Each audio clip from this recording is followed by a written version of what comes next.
All right, Dominica, good afternoon to you. As we continue to explore the reasons why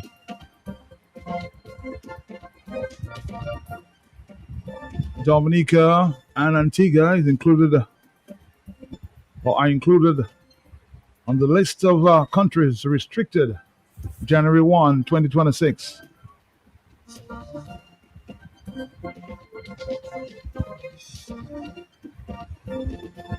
Almost like a partial visa ban.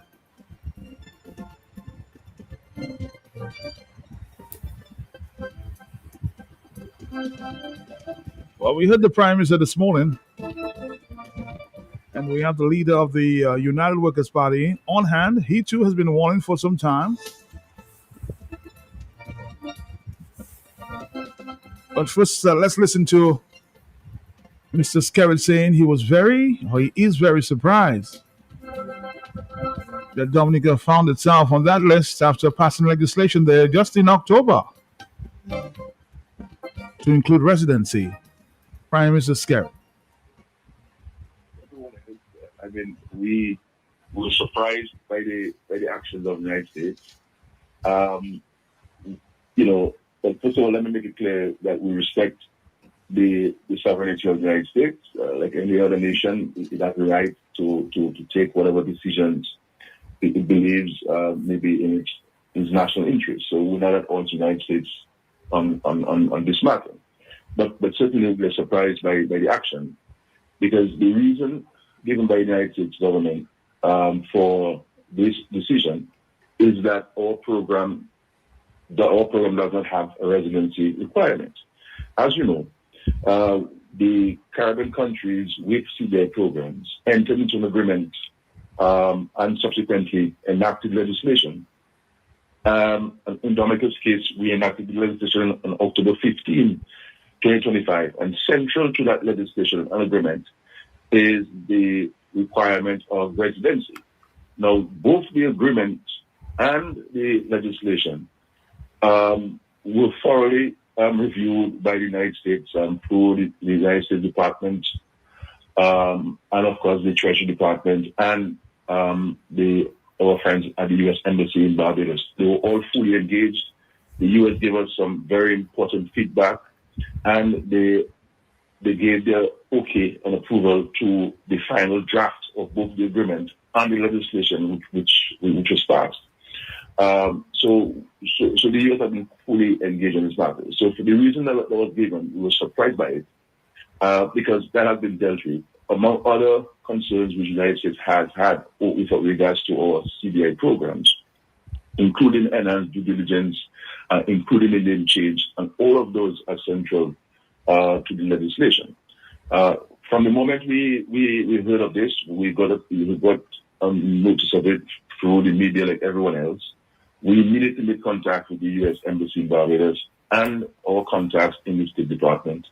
And everyone indicated to us that they had no formal information on this, that they were surprised by the action, and that they will seek to get information for us to transmit to us on what actions can be taken, if any, on this. I would urge us as citizens not to be too anxious at this moment. Allow the government to get the information from the State Department, from the U.S. Embassy, and whatever actions we have to take to address the concerns, if any, of the United States, then we're prepared to do so, as we have done on many occasions with the 6-point plan that they provided to us, and of course with the involvement in the legislation and the agreement which we entered into.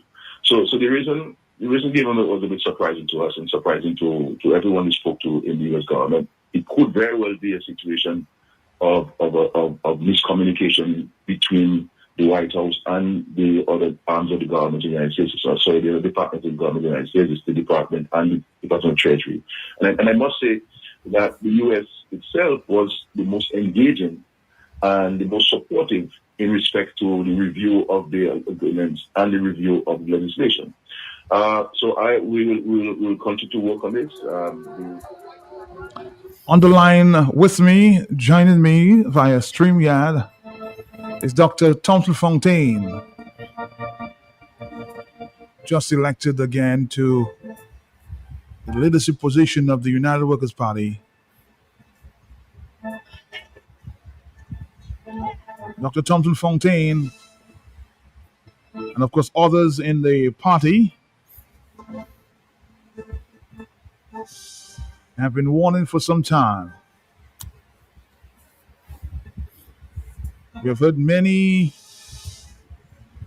episodes on this CBI program, warning over and over again. As a matter of fact, the United Workers' Party just took the government to court on the very issue, asking for transparency. Let me say good afternoon to Dr. Fontaine. How are you doing, Doctor? How are you? Matt, good afternoon. I'm doing well. All is good. All is good. I have not gotten the occasion to say congratulations to you. You know, you've been, of course, elected again to lead the United Workers' Party.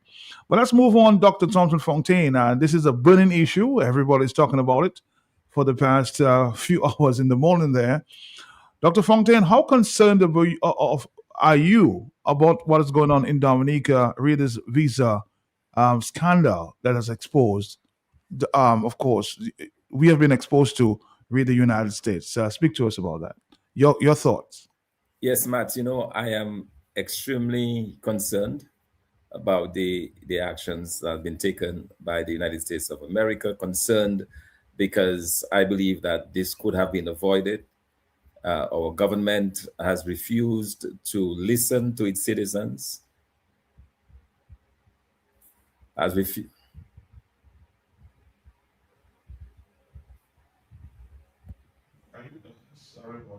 Are you there, Doctor? Matt, can you still hear me? Yeah, I'm hearing you. Go ahead. Yeah, okay. Our government has refused to listen to its citizens. I remember as early as 2010, I sounded the alarm on the CBI program. And for my efforts, I remember I was sued by the Prime Minister over this very same issue, a case which appeared in court briefly and then mysteriously disappeared because I had the weight of evidence in regards to our CBI program being given to persons receiving that not being duly vetted. Some of the very same reasons that the Americans are raising right now. It is true that they mentioned the residency criteria in the sense that they have not been used, but I think a more concern to them has been the lack of vetting, the lack of due diligence being done on persons.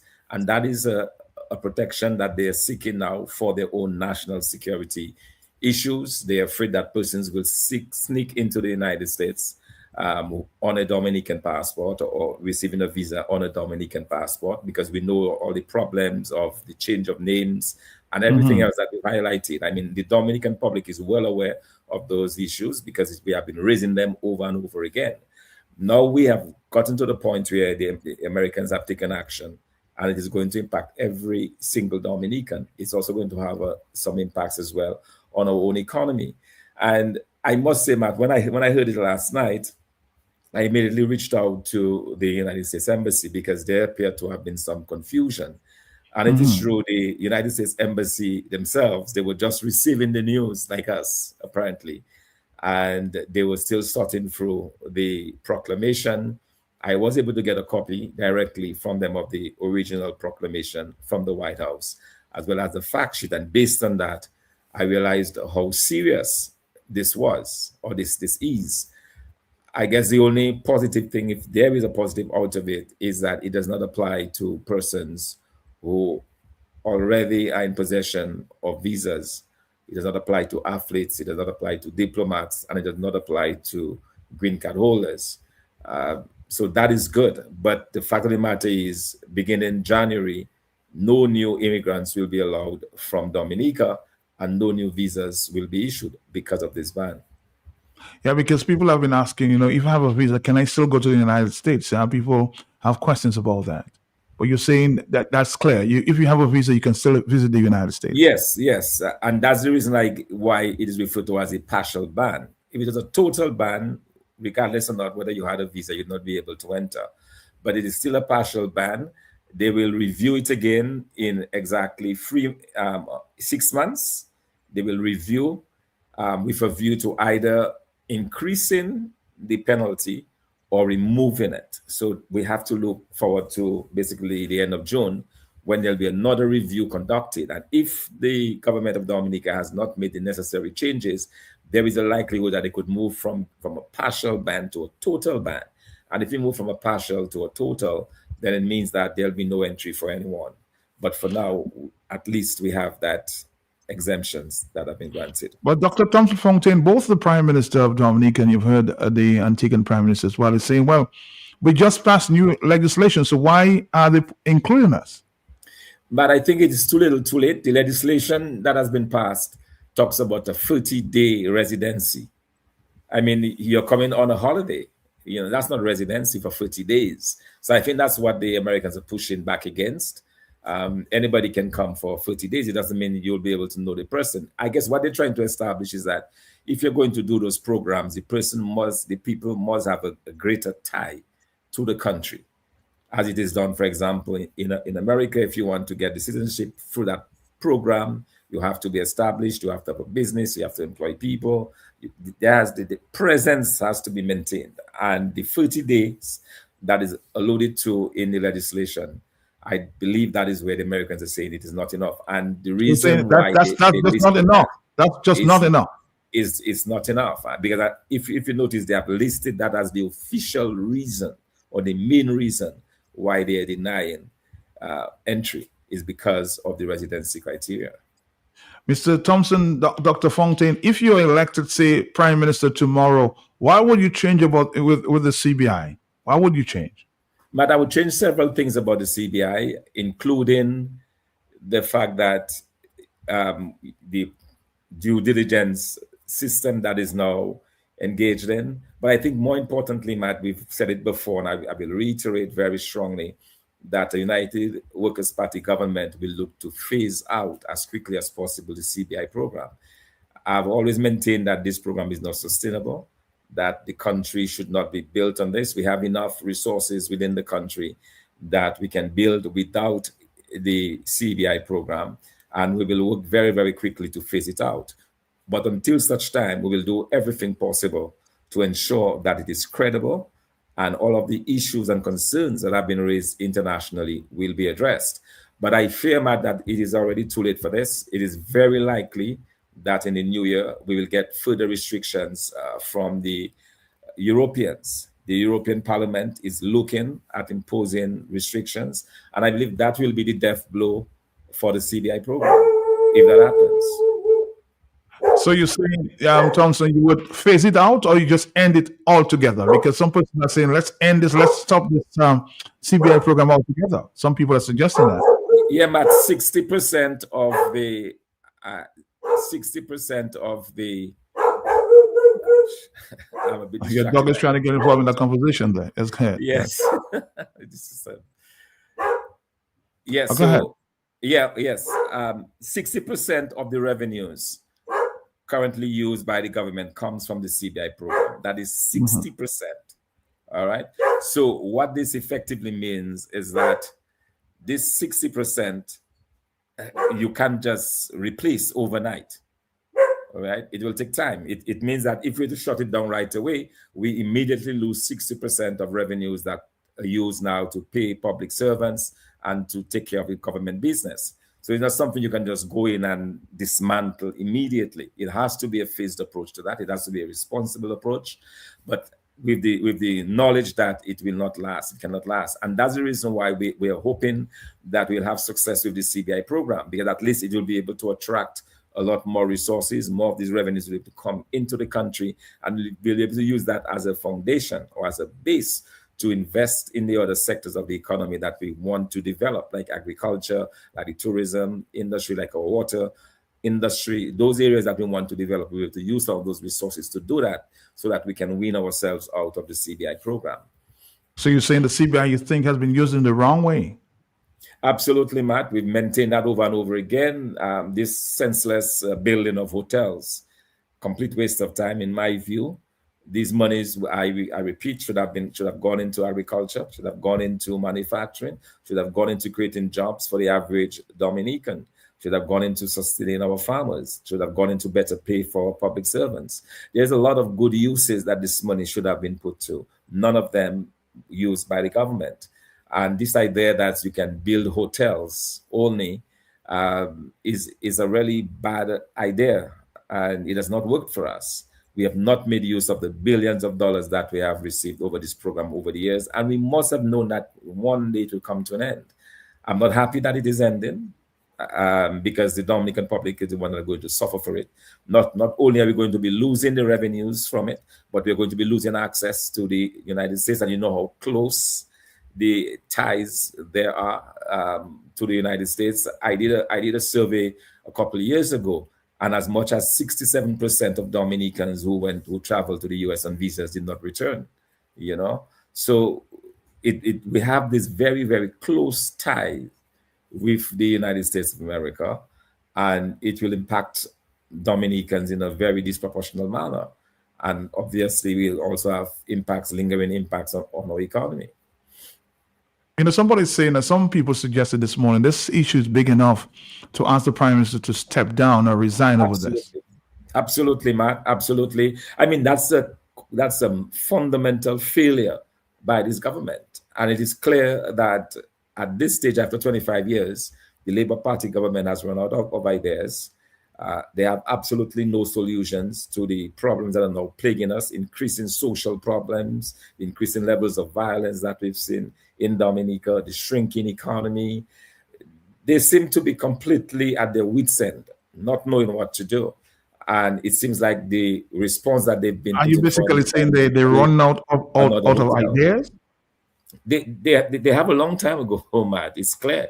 I mean, no creative ideas. You heard the Prime Minister, for example, on Monday. You were at the press conference when he agreed with us that the minimum wage legislation was simply catching up with what people were already paying.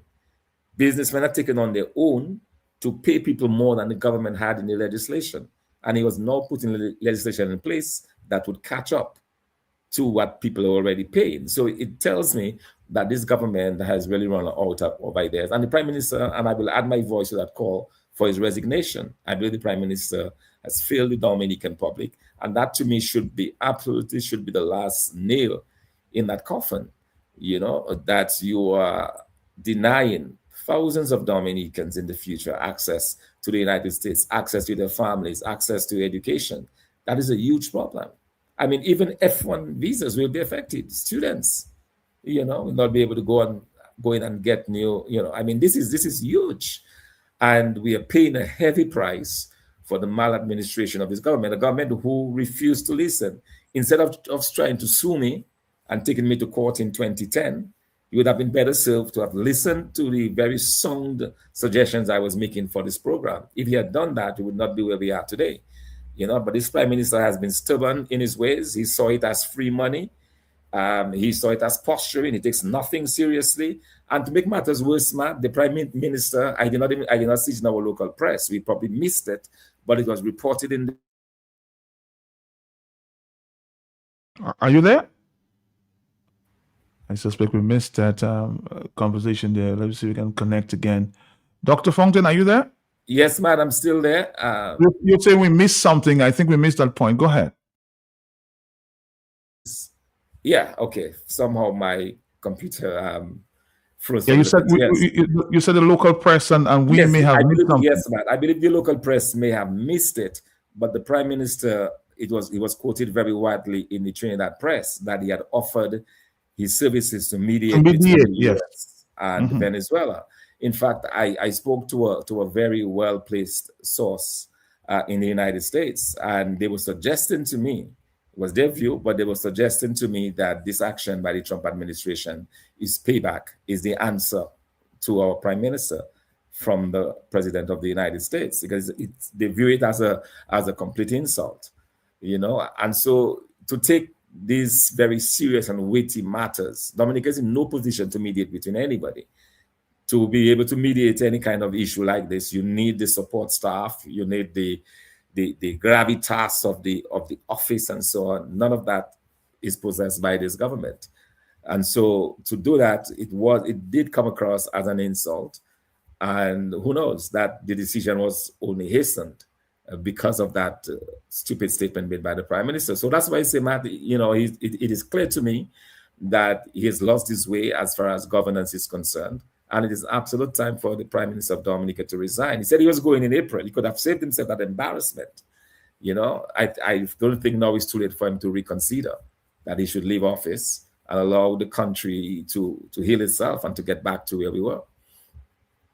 Well, tell me, you did say that, of course, you know, the Prime Minister should resign over this. So how do you plan to mobilize the opposition, you know, in that regard to get the Prime Minister to, if you want, step down from that office?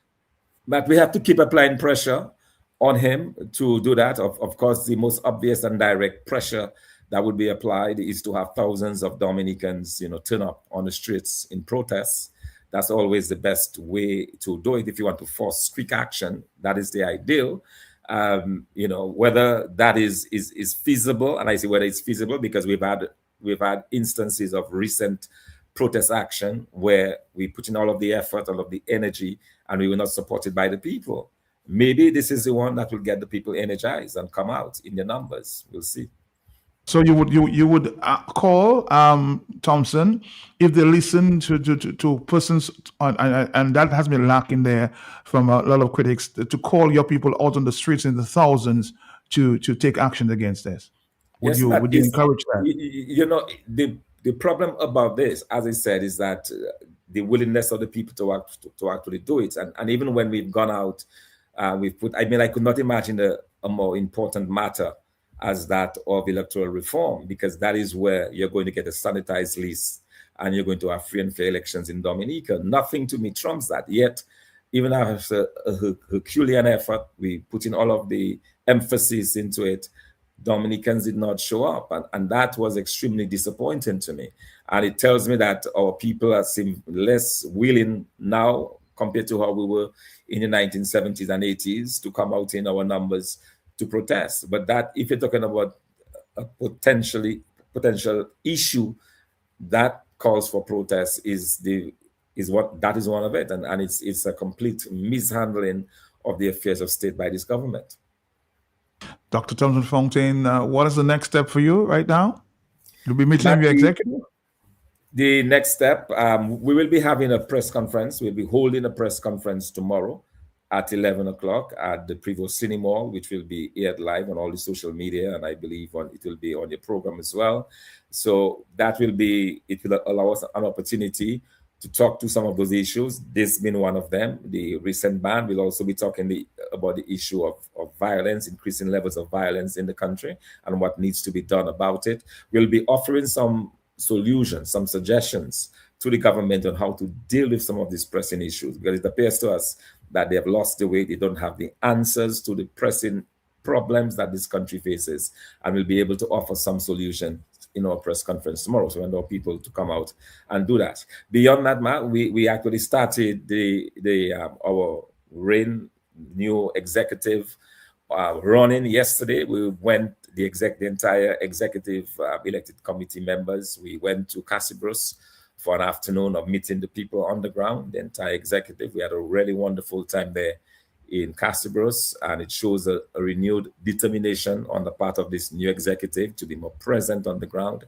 and to really take the message of shared prosperity to every single constituency around Dominica to offer the people hope. I believe now, man, more than ever, the Dominican public need hope. The Dominican public needs something to hang on to because they've been miserably failed by this government. The government has failed us over and over and over again. There's no hope in this country. The situation is getting worse by the day with all of this increasing violence. The economic situation is not getting better. The hardships are piling up on the people of Dominica. And they're frankly saying enough is enough. In fact, that is the message that we got yesterday in Casibros. Enough is enough. People are ready to do what is necessary to get rid of this government. Let me ask you one more question before you go. If you had to advise Mr. Skerrit today, read this visa issue in terms of getting some solution, what would it be? What would it be there, Dr. Fontaine? But the problem about this, visa saga, yes. Yeah, the issue that I see and the problem about all of this is that for years, for many, many years, the governments, the United Kingdom government, the British, the governments of the European Union and the United States, they have been advising, they have been cajoling, they have been talking to this Prime Minister about what needed to be done with the program. The last ditch effort that they did a few months ago with the legislation was really the last straw. And even then, it did not come out as being strong enough. So as far as the Americans, as far as the British, as far as the Europeans are concerned, this is too little, too late. And it appears to me that nothing at this point can really rescue this program, because if you're going to do what they require, for example, if you're going to do the residency criteria, where people have to come and stay 5 years in Dominica, you're going to move from, say, 1,000 passports being issued every 3 months to 0 passports. Okay, people are not going to come because they don't really want a piece of Dominica. They want a piece of our document, of our passport. If they're going to do the kind of heavy vetting that is required, the kind of enhanced due diligence, again, there are other choices that they will bypass the program. So it seems to me that anything that can be done now, while it may be good to stabilize the program, it will not help the program itself. So quite frankly, Matt, we are witnessing the beginning of the end of this, and the day has come. I honestly do not see how this thing can be rescued.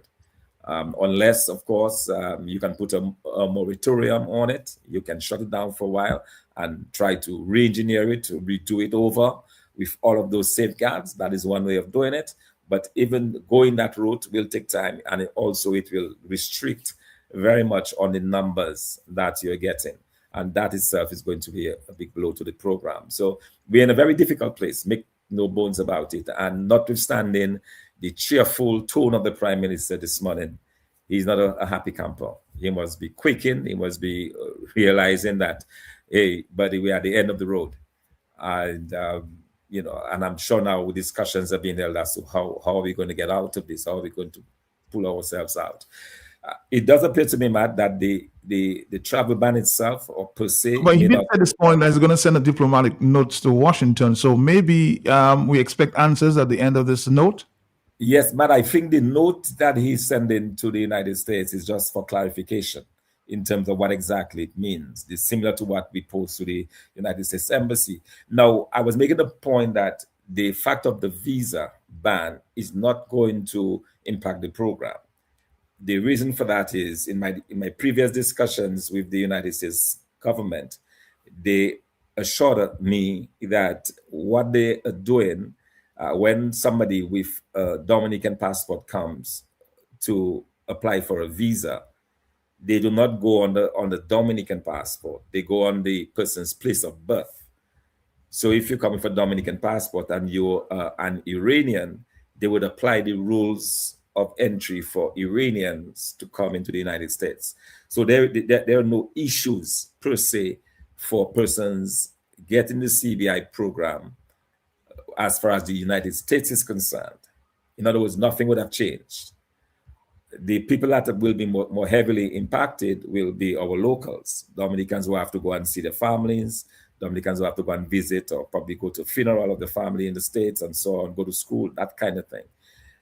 The other issue that is absolutely going to impact the persons receiving our passports, of course, is whether or not the European Union takes action. So if that happens, if the European Union decides, as we suspect they will, sometime next year, take the decision to suspend visa access to holders of the Dominican passport, that is where the problem is going to be the biggest, because the vast majority of persons getting Dominican passports will looking to use it to enter Europe and not the United States. Very interesting. I suspect we'll continue to monitor the situation. Thompson, we'll talk again sometime, maybe at the news conference tomorrow. Thank you again. Thanks, you. Matt. Appreciate it. Thank you. All right. Bye-bye now.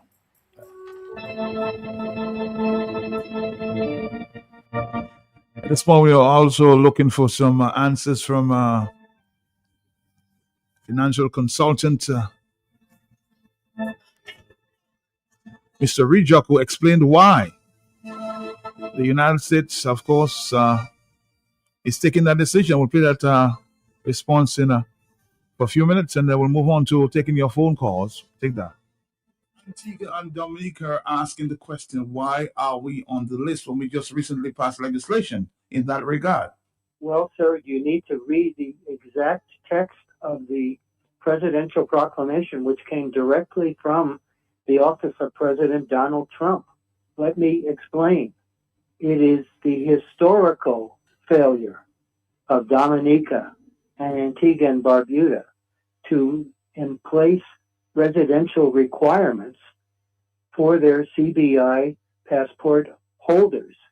This has nothing to do with what will happen perhaps in the future with one of these, frankly, BS 30-day residential requirements. We're talking about 20 years of passports issued to people who have never been to Dominica, many who don't even speak English, know nothing about your culture and your history, and who therefore are now regarded as a national security threat to the United States of America.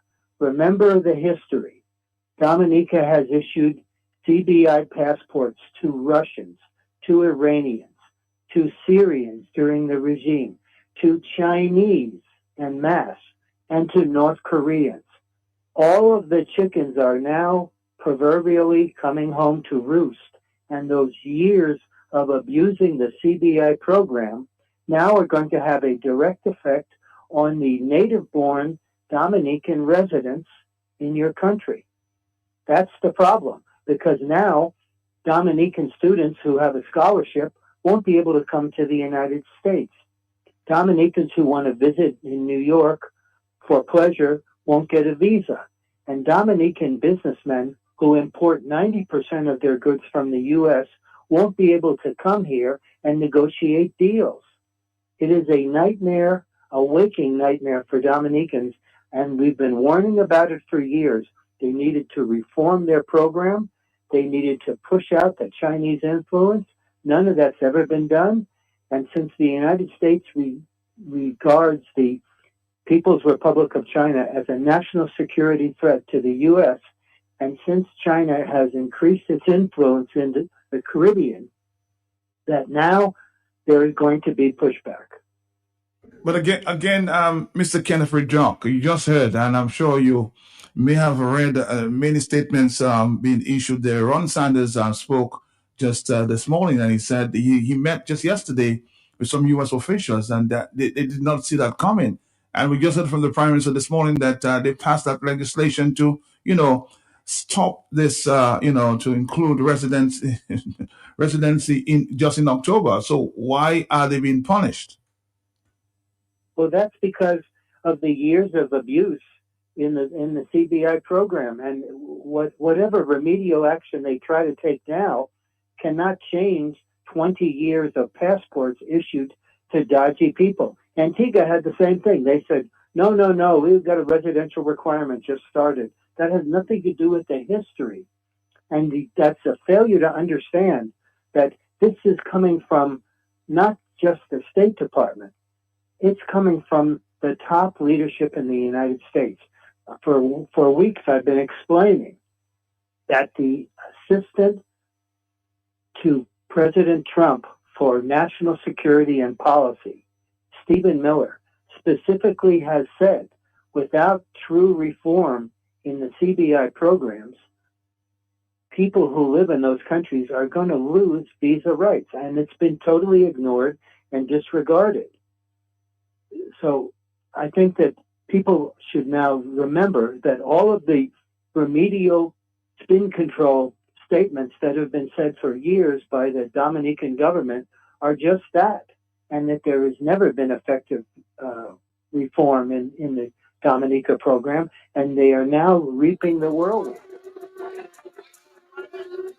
Some serious business there with our, of course. Somebody says here, man, let me just review some of the statements.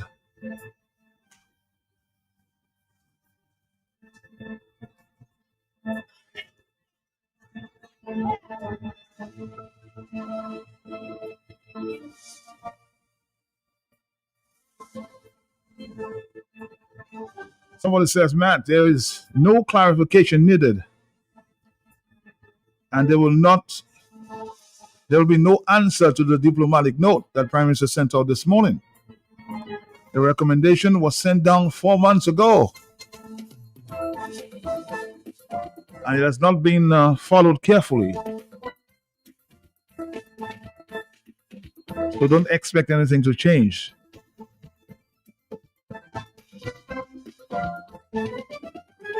Well, the residency requirement, based on what I'm picking up, is 1 month. Is that enough? Let's take a few phone calls, and of course we'll hear from another political party this afternoon. Hello, Mr. Black Pepper. How you doing? Talk to me quickly. Are you there? Good afternoon, Matt.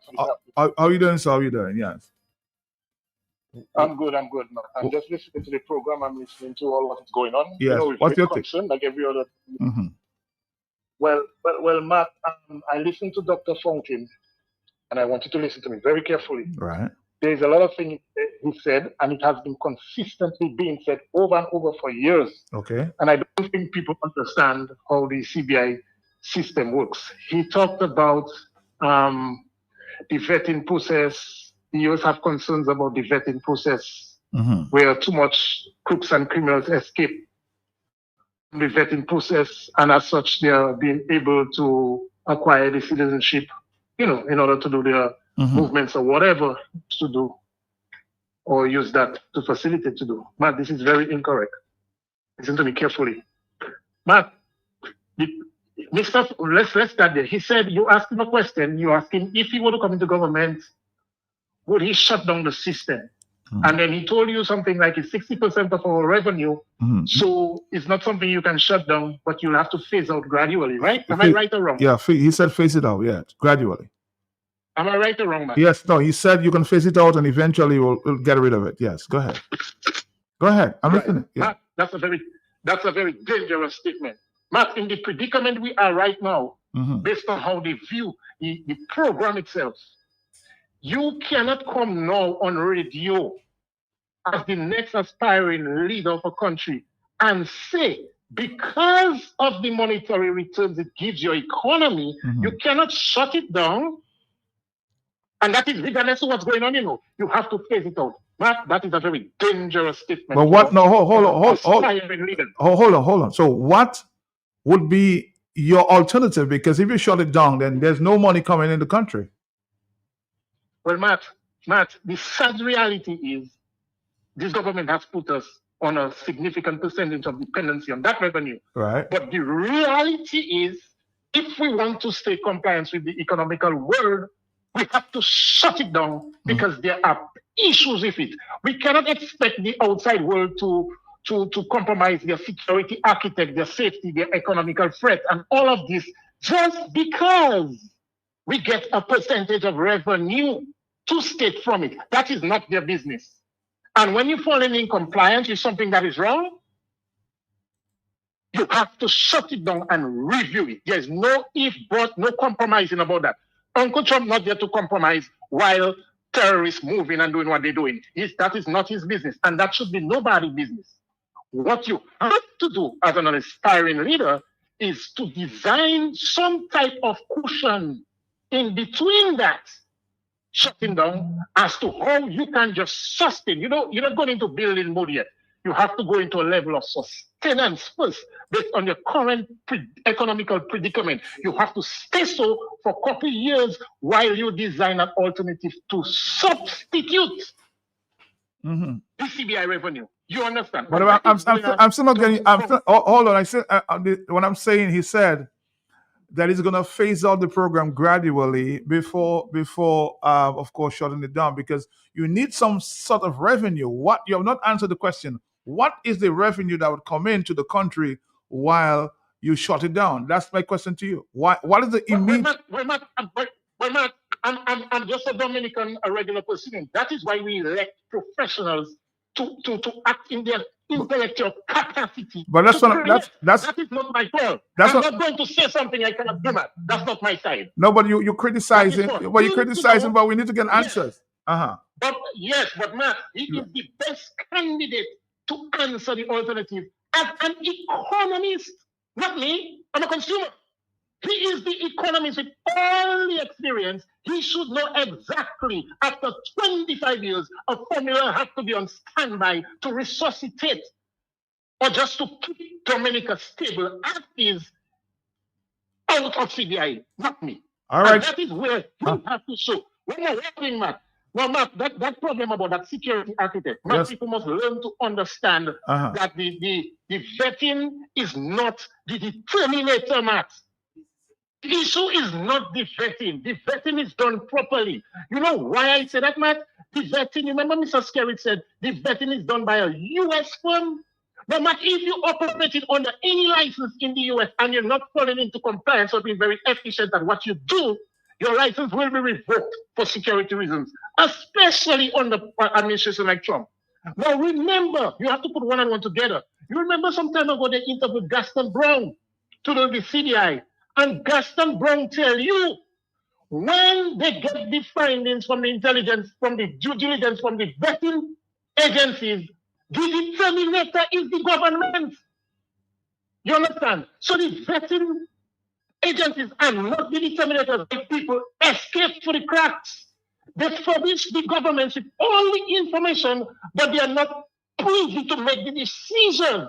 That is a big difference. But you're saying that they're giving the information to the government, the vetting process that you're talking about, and this government still allow these people to get passports. That's what you're saying now, you know. Right. So, Matt, that is where Mr. Skerritt, from a personal perspective, puts himself into a predicament of disfaith to do with being an accomplice or an accessory to many people who could be alleged in criminal activity, because the vetting agencies on the investigation will show you this information was provided and vetted properly. So if any determinator continues to make a decision to grant something, they do it under the light of what you call knowingly.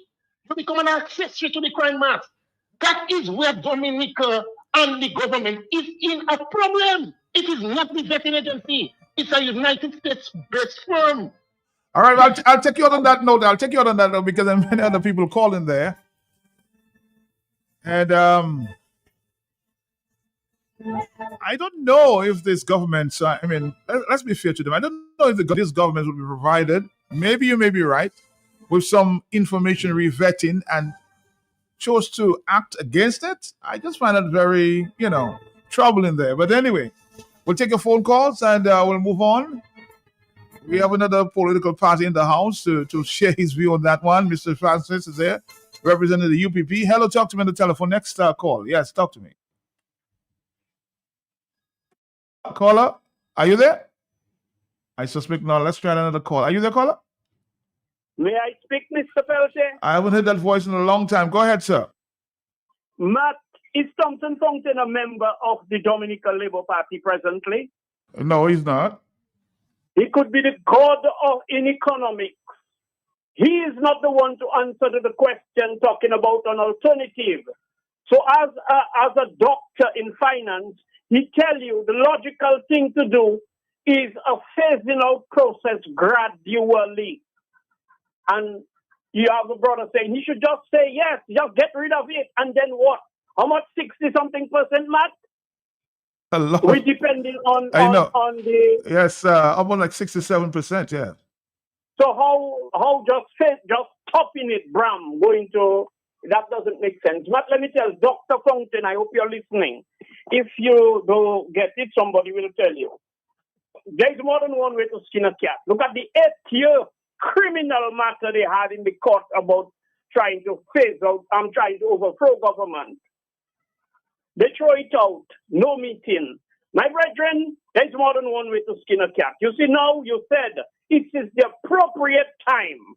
There is nothing more important than collectively all of us going to be denied access to the U.S. Dr. Fountain, wherever you are, but get somebody with money.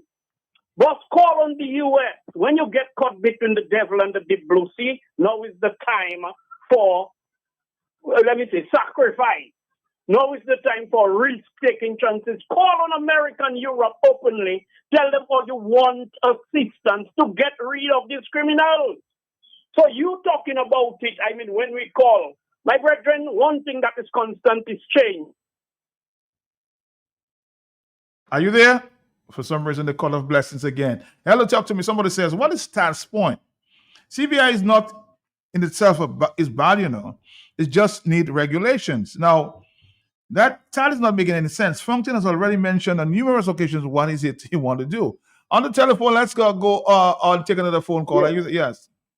Yes, I'm there, Matt. This is Bernardito, DSP. Yes, just to add to the discussion, and yes. I think it is. I heard a couple callers, and let me just state, I am in agreement with the position put out by Thompson and others.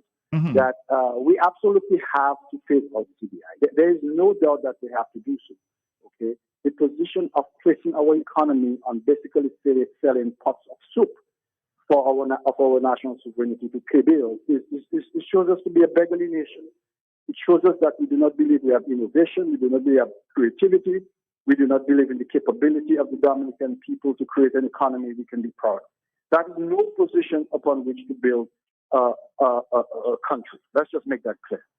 And as we can see, the implications and the risks of doing so is far outweighs any short-term benefits. Further, we are doing short-term benefits for, it appears, a few people, while we are, what do we have to get for it? A few paved roads and a few apartments? Where is the development? With all that said, we can't simply be naive and not pragmatic to simply say, let us immediately end any sort of passport sales if we come into a new government. That would be the equivalent of telling a patient who is on dialysis that we are going to immediately withdraw the dialysis without you having given them a new kidney transplant. So they would die. And the same thing would happen in Dominica. We are now so dependent on this to pay recurring monthly expenditures that to withdraw this would be just economic Armageddon. So we have to be very careful in how we go about this. We have to be wise. We have to be pragmatic. We absolutely abhor the program, but we have to be smart in how we win Dominica of that program. And so like the metaphor of the patient, we have to create a new kidney. We have to create a new economy. We have to find new investment sources. We have to regenerate our agricultural base. We have to do certain things in the short term to medium term to create the sort of revenues that can sustain the country. There is no need for us to go into economic despair simply because we absolutely recognize the shortcomings of this program.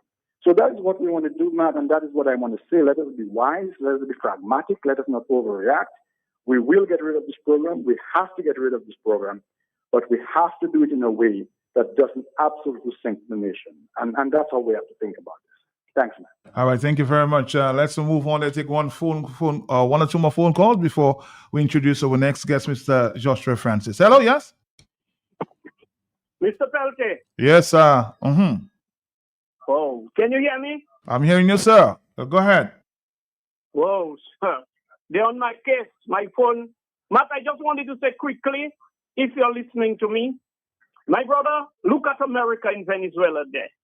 Thompson, please call for help and protestation in Dominica, public meeting, picketing, and everything has to come into place, my brother. Now is the proper time, you saying it. So if you were in a doubt, Thompson, that Dominicans are not ready, whatever were impeding the whole participation, Thompson, now is the time. Call for all the help that you can, because we get caught between the devil and the deep blue sea, my brother. So do what you have to do to mobilize the people for us to run Chichi out of this blood cut and place the hole in them, think it is motherland. Thank you. All right, somebody says, Matt, nonsense from Black Pepper. It's obvious that any new government will return to the sectors that will strengthen Dominica's economy. That's agriculture and tourism, and other related sectors which depend on finances to get them working, while the CBI program will be phased out. These above-mentioned sectors have negatively and deliberately been ignored, and now we are suffering as a result of they being ignored. So let's say good afternoon to Mr. Joshua Francis. I know your party released a statement on this ongoing issue.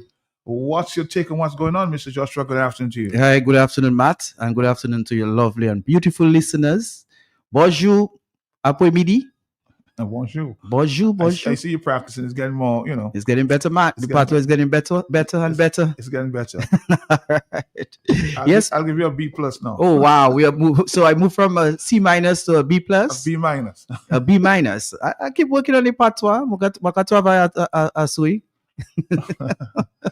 All right, my brother. Yes, what's up? Yes. I'm doing well, Matt. I'm doing well. Greetings. Yes, Matt, the United Progressive Party did issue a press release on the matter last evening. Mhm. I'm not too sure whether you have read it, and I don't know many of your listeners would have read it. So I would like to start with reading the statement, Okay. if I'm allowed. Go ahead. So it goes like this. The United Progressive Party views with grave concern the recent proclamation by U.S. President Donald Trump to suspend visa privileges for Dominican nationals, a devastating consequence of the current administration's reckless mismanagement of our citizenship by investment program. This unprecedented action by the United States, suspending entry for Dominican nationals as immigrants and restricting B1, B2, F, M, and J visas, represents a catastrophic failure of governance that now punishes every single Dominican citizen for the negligence and dishonesty of our government. For years, this government has assured the Dominican people that rigorous due diligence procedures were in place to protect the integrity of our citizenship. Visa assurances have been exposed as deliberate falsehoods.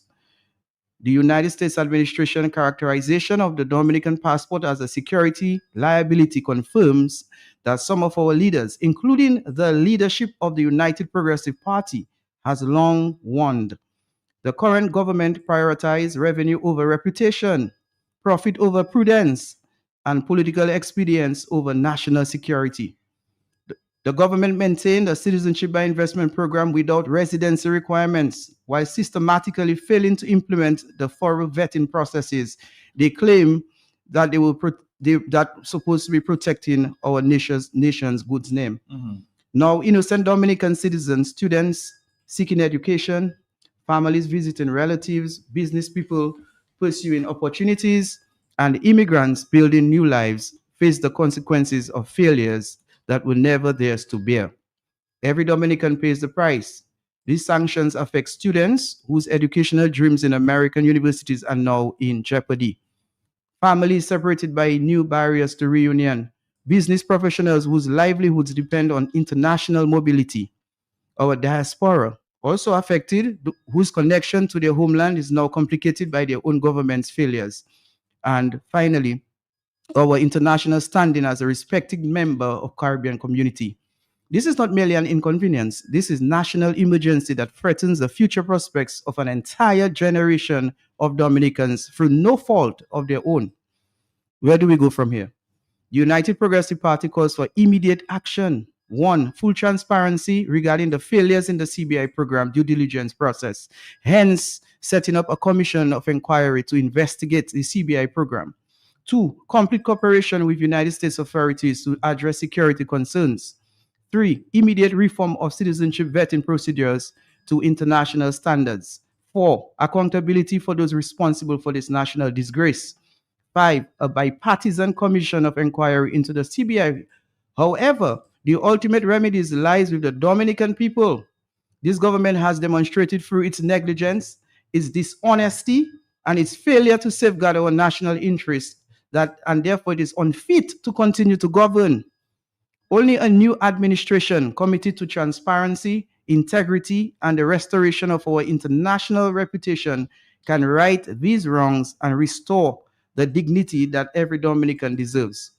Therefore, the United Progressive Party stands ready to rebuild what this government has destroyed: the trust of our international partners, the integrity of our institutions, and the promise of opportunity for every Dominican citizen. The time is now for accountability. Accountability is long overdue. The future of every Dominican depends on it. Thank you. All right, so let's take a break and then we'll come back, of course. We'll talk to Mr. Joshua Francis. Stick around, Dominica. This is Q905 FM. Talk on the block.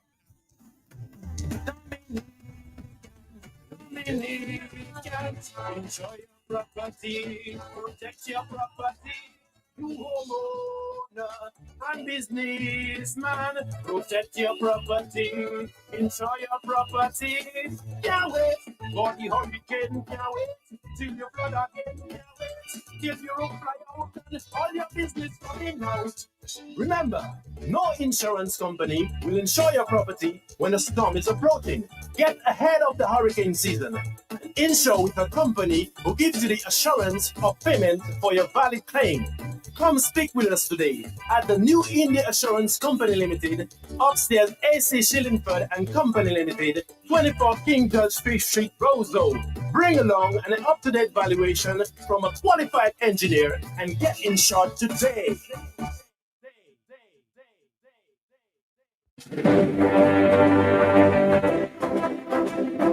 Creole Habit in collaboration with title partners TBS Radio, Big Edge Financial Express, the Dominican Lotteries Commission, Going Global Entertainment, and the Sandman present the 2025 Dominican Music Awards, Saturday, January 3rd, 2026 at the Intercontinental Hotel, 6 p.m. The Royal Red Carpet entrance. Other partners include the Sandman Canislips Artist of the Year, Texia Rio Artist of the Year, ACS New India Assurance, Calypso Artist of the Year, Nature Island Press Production, Gospel Artist of the Year, Josephine Gabriel and Company Limited, Band of the Year, Do It Center Social Media Influencer of the Year, the Republic Bank Photographer of the Year, KFC, Junior Male and Female Artist of the Year, Courts, Male Artist of the Year, Bob and Sarah, Songwriter of the Year,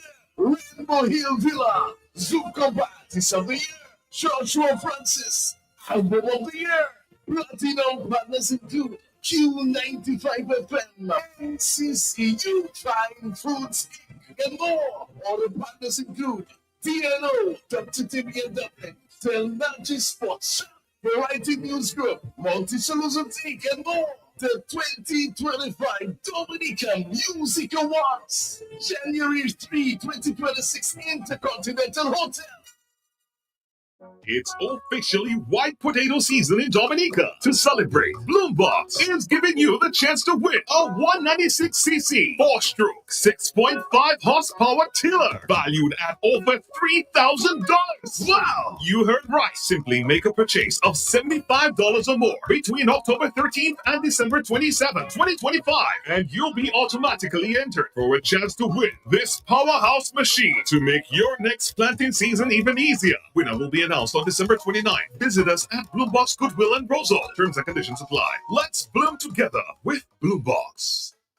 All you, I just made goal win in Roseau again. Same place outside Flossie's. I tried to dock in, but you had time see me. Well, story start again. Million, lot of my power we got, huh? Talk fella. I said the same thing you doing, shopping at Flossie's, and you don't have to tell me the same thing you tell me last time because I'm busy. It's to hear him way. You reckon? I'm my pocket the boy. I won't tell you that I save money in food and drinks when I buy quantity. I save more. Oh, shucks, man. Good when you're still telling me. I know already. Tupac, I expect him, why? But it could even up here for Palais. I will tell all my friends from London, US and Dominica to come to Floss's, right next to the Rosa Market. Open Sunday to Saturday. Floss's can't do bonjour. All right, Dominica, we're here. Somebody just said the blessings hit the nail on the head.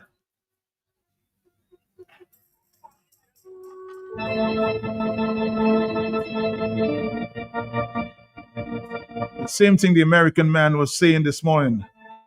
The opposition needs to call on the United States for help while the Venezuelan issue is going on. What type of help are you talking about? Now, Joshua Francis is here, and the Prime Minister did say this morning, of course, he's sending a diplomatic note to Washington to get answers, if you will, or to make queries as to why this happened to Dominica. Do you have an understanding of why that may have happened, Joshua? Well, first of all, let me take this opportunity to congratulate Dr. Fontaine and his new executive. He has once again prevailed as the leader of one of the major political parties in Dominica, the United Progressive Party. And from the United Progressive Party, we wish him well. We ask that the good Lord continues to bless him, to give him the necessary wisdom and strength to lead a political organization, knowing that this is not an easy task. But with commitment and passion, which Dr. Fontaine has demonstrated by virtue of the fact that he could be elsewhere to pursue his professional life, he has chosen to stay here in Dominica to fight. And in spite of the battles that he has gone through, he continues to stand. So I'm looking forward to work with him. I'm looking forward to see eye to eye with him on certain mutual concerns and matters of national interest, especially at this hour. I believe that Dr. Fontaine has shown the propensity to work with others and to be part of a community of opposition force to go up against this cancer, this political cancer that is in Dominica. We need every surgeon, every political surgeon to come to perform that surgery to remove that cancer, which is growing. Matt, as we speak, there are 3 escalating matters in Dominica right now. The issue concerning the environment. This is a subject that should not go away. This is of greatest importance to Dominica to pay attention to what the Dominica Labour Party has subjected our lands, our waters, our soils to.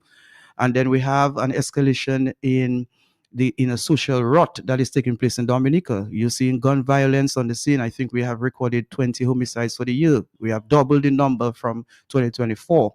And of course, now we are seeing an escalation in the state of the CBI program.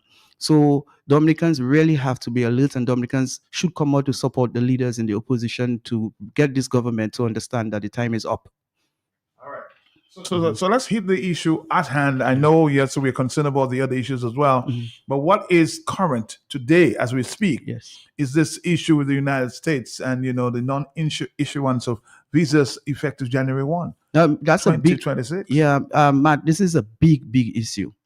I've heard some of your callers. I did not have the privilege to listen to your program this morning, not entirety this afternoon. But a number of your callers have spoken intelligently on the matter. This is going to have serious social, political, and economic consequences for Dominica. So let's look at it from an economic point of view. As has been stated by Dr. Fontaine, who's supposed to know better as far as finance and economics is concerned, over 60% of the GDP. For those who don't understand, GDP means gross domestic product. That is the actual amount of money is collected by the government purse annually. So 60% of GDP, and it's alleged that over 50% of that fund is being paid into salaries, public workers, expenses in public services, construction of physical facilities. The Prime Minister keeps boasting about the housing, about the smart clinics, to name a few. So imagine that significant amount of money that we would lose should the CBI program collapse. Now, obviously, Matt, with the American decision, with Donald Trump's decision to put Dominica on a blacklist as far as issuance of visas, which he listed, or which the Department of National Security in the United States listed, the rippling effect would mean that some persons are going to be denied to go to the United States. And it is going to make our passport less attractive. And that's a key point here. Remember, the buyers of our passports, some people don't like to say we are selling passports, but it's a reality. It's a fact. Citizenship are being sold, which I don't and I did not support from day one. You're talking about the sale of our birthrights. So once the passport becomes less attractive, which basically is the situation right now, knowing that the buyers are going back to that point, Matt, the buyers purchase our citizenship for the purpose of going into the free world, going into Europe and going to Canada and going to the US. Now, with that situation with the US, it means that the passports, Dominica's passport is going to be less attractive, and therefore buyers are likely to go to St. Kitts and other markets within the Eastern Caribbean or in the Far East. So that is of a major concern to Dominica, because once the passport or citizenship becomes less attractive, it means that the government is going to collect less revenue, and therefore the public sector is going to be affected. The private sector is going to be affected, because with less money circulating in the economy, it means that we will have a contraction. Dominica's economy is already limping, it's already stagnant. And with that news in respect to the visa situation in the US can only give it a further blow. Government under your watch, Joshua, would you, like I just asked Thompson Fountain just a while ago, just before you came, would you encourage CBI? You said that just 2 minutes before, that's not what you would have encouraged before. No. But you would have a choice, because CBI is, as you said, bringing most of the money into the economy. Yes. What would you do? Well, first of all, I would set up a commission of inquiry. I think the CBI program is more than just money. I think that certain offenses have been committed against the people of Dominica. We have heard of financial crimes being committed. Now, we do not have the evidence, but we suspect, or we have reasonable and probable cause to believe that this government has dabbled with illegalities in respect to the CBI program. You're making some allegations as to corruption? Yeah, corruption, basically. I am happy you bring in a common term, a term that an ordinary person can understand. We have noticed from the surface of it, there appears to be corruption in the program. So I would set up a commission of inquiry to really investigate the CBI program. And the investigation basically would be to ascertain who, if any, are the corruptors, the people who dabbled with corruption, the persons who channeled illegality, and also to see who are the persons vetting these applicants, because there are a number of international vetting entities, and I'm not sure exactly which this government is using. Also to investigate whether passports were being issued without the vetting process in the first instance, because it's not every applicant who would necessarily go through the vetting process. Now, imagine a man with dirty hands seeking a passport from Dominica. It's easy for him to tell an agent, sir, I do not want to go through the vetting process, because should I go through the vetting process, I'll be disqualified to obtain your passport, but I'm willing to give you an additional $500,000. Can you help me out? Now, that agent can simply call certain persons in certain parts of Dominica and say, hey, look, I have this client. He's giving me 500,000 US extra. Help me out. You get a 50. And that's how the country has been going. You have players no and doubt actors. about that. I know what I'm talking about, Matt.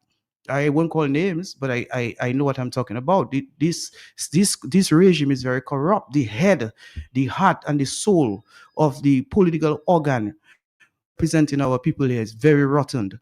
And that is why I keep calling on Dominicans. Let us remove that rot, because it comes down to the people. You're not holding back because of the information you have. I have a lot of information. I cannot reveal certain information on the radio for several reasons, but I'm aware of certain illegalities that have been commissioned within the CBI program. Hence the reason why we need a commission of inquiry to study what would have gone on. Now, Matt, obviously this government is not going to set up such a commission, because the guilty one is not going to bring players. Yeah, you're not going to incriminate yourself.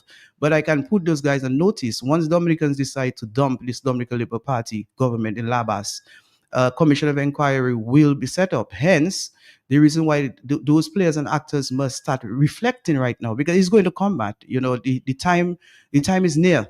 The Prime Minister will not make it to 7 terms. His 6th term is about to end, and the new government, which I'm hoping to be part of, will set up that necessary commission of inquiry to really study where we have gone wrong. Now, the question is, the reality is upon our doorstep. America has taken that decision. Then what? What we're likely to see? A drop in sales or citizenship, less revenues.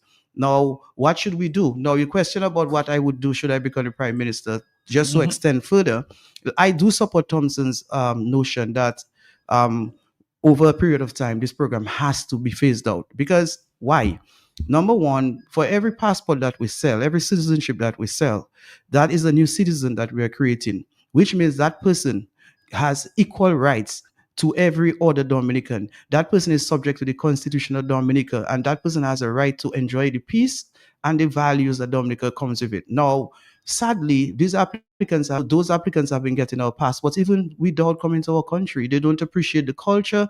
I mean, just look at the Chinese as an example. They're here, they really mingle with us. Can you imagine, out of over 60,000 applicants what we have had, over 60,000 citizens, economic citizens, if something happens in the world and they have to come here to seek Refuge? as refuge, as a fortress, then imagine how it's going to be for us. We now become third-class citizens in certain parts of Dominica. We're seeing what is happening in Wesley. We're seeing what's happening in Roseau. Matt, for every clear area in Roseau right now, when you make a shout to find out who is the purchaser of that property, it's a Chinese. You know, as time is going, Dominicans are losing Dominica. So for every citizenship that is sold, that's a piece of Dominica we are giving away. Oh, that's our birthright that we are selling. Now, the social impact is that if we're not careful, eventually we will have more economic citizens and native Dominicans or native citizens. So for that reason alone, I do not support that program. So over time, I do support Dr. Fongdin as far as the phasing out process. Of course, to phase it out, you would have to light up certain other areas of the economy. So which are the areas that we need to light up? One, agriculture. We need to get involved in agro-processing. We need to put back our rural places back to work. Our rural places have been dying. Look at Cassibros. Cassibros is a shadow of itself. You understand? Look at Grand Bay. On Saturday mornings, you would get, all 15, 20 vendors from Grand Bay in the market. Now we just have about 4 or 5.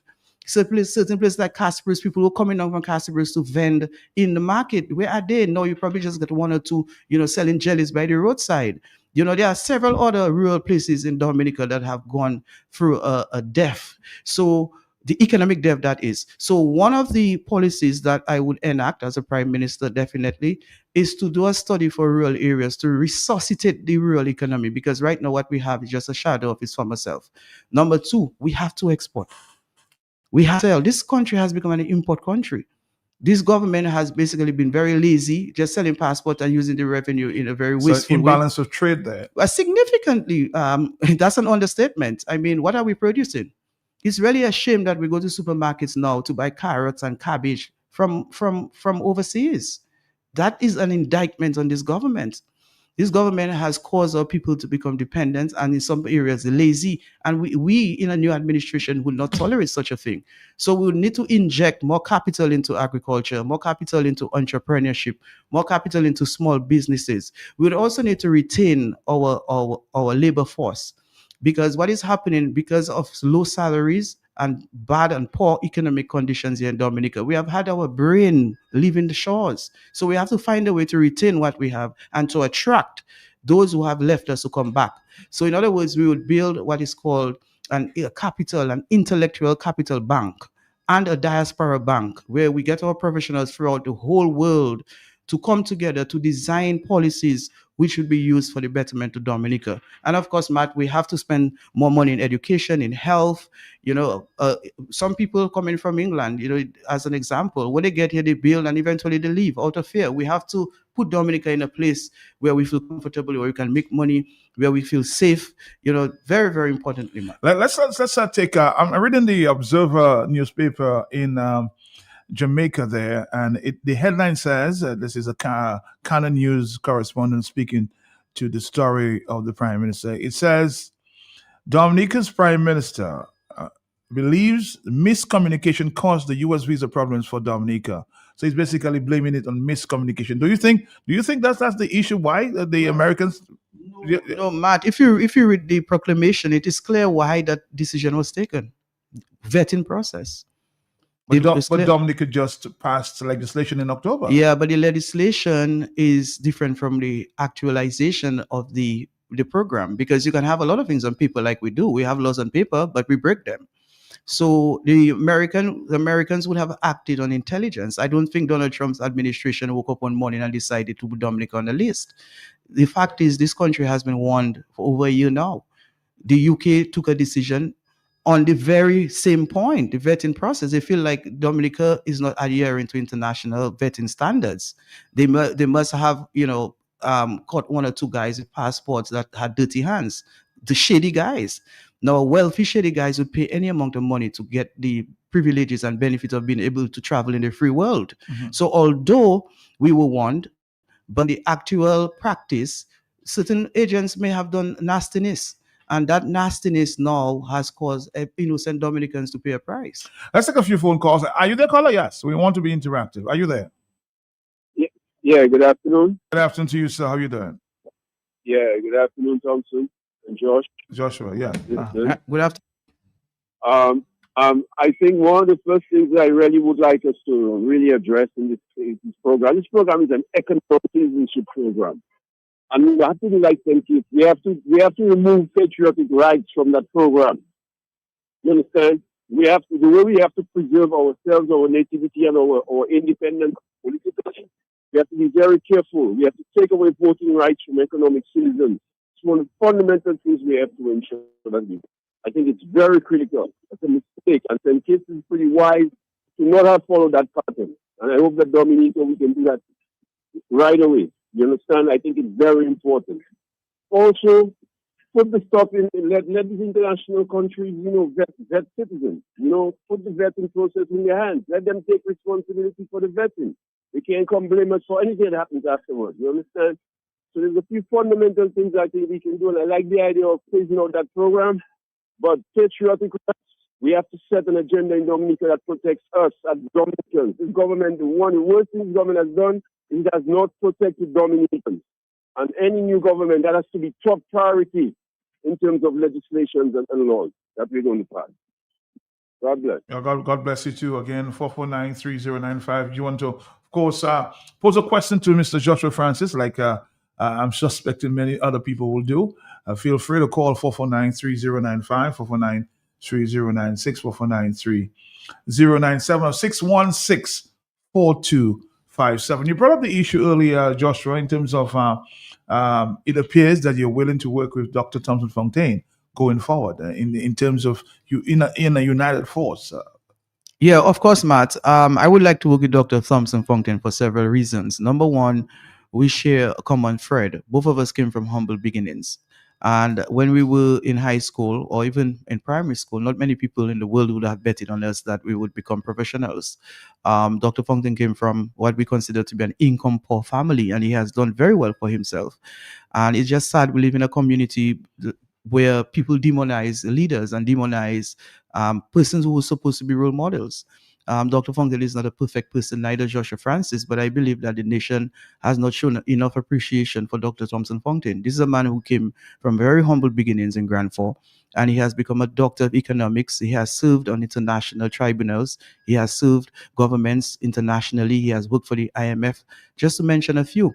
And instead of focusing on the positives and telling our younger children, look, I want you to achieve a doctorate one day. Look, Thompson did it without a scholarship. He did it without government patronage. You can do it too. So knowing who I am and where I come from, that alone connects me with Dr. Fontaine. Secondly, Dr. Fontaine is a very intelligent person. Unlike many leaders in this Dominica Labour Party government, this man is well qualified, well spoken. He knows his economics. I'm not too sure whether you're aware, Matt, but he taught me economics at the C4 Call He taught me principles of business. Right. So here you go. And then the philosophies of the United Progressive Party, some of the philosophies are consistent with some of the philosophies in the United Workers' Party. So knowing that we share common philosophies and ideologies. United Workers' Party or United Progressive Party? No, in the United Progressive Party has certain values that are consistent with ours in the United Progressive Party.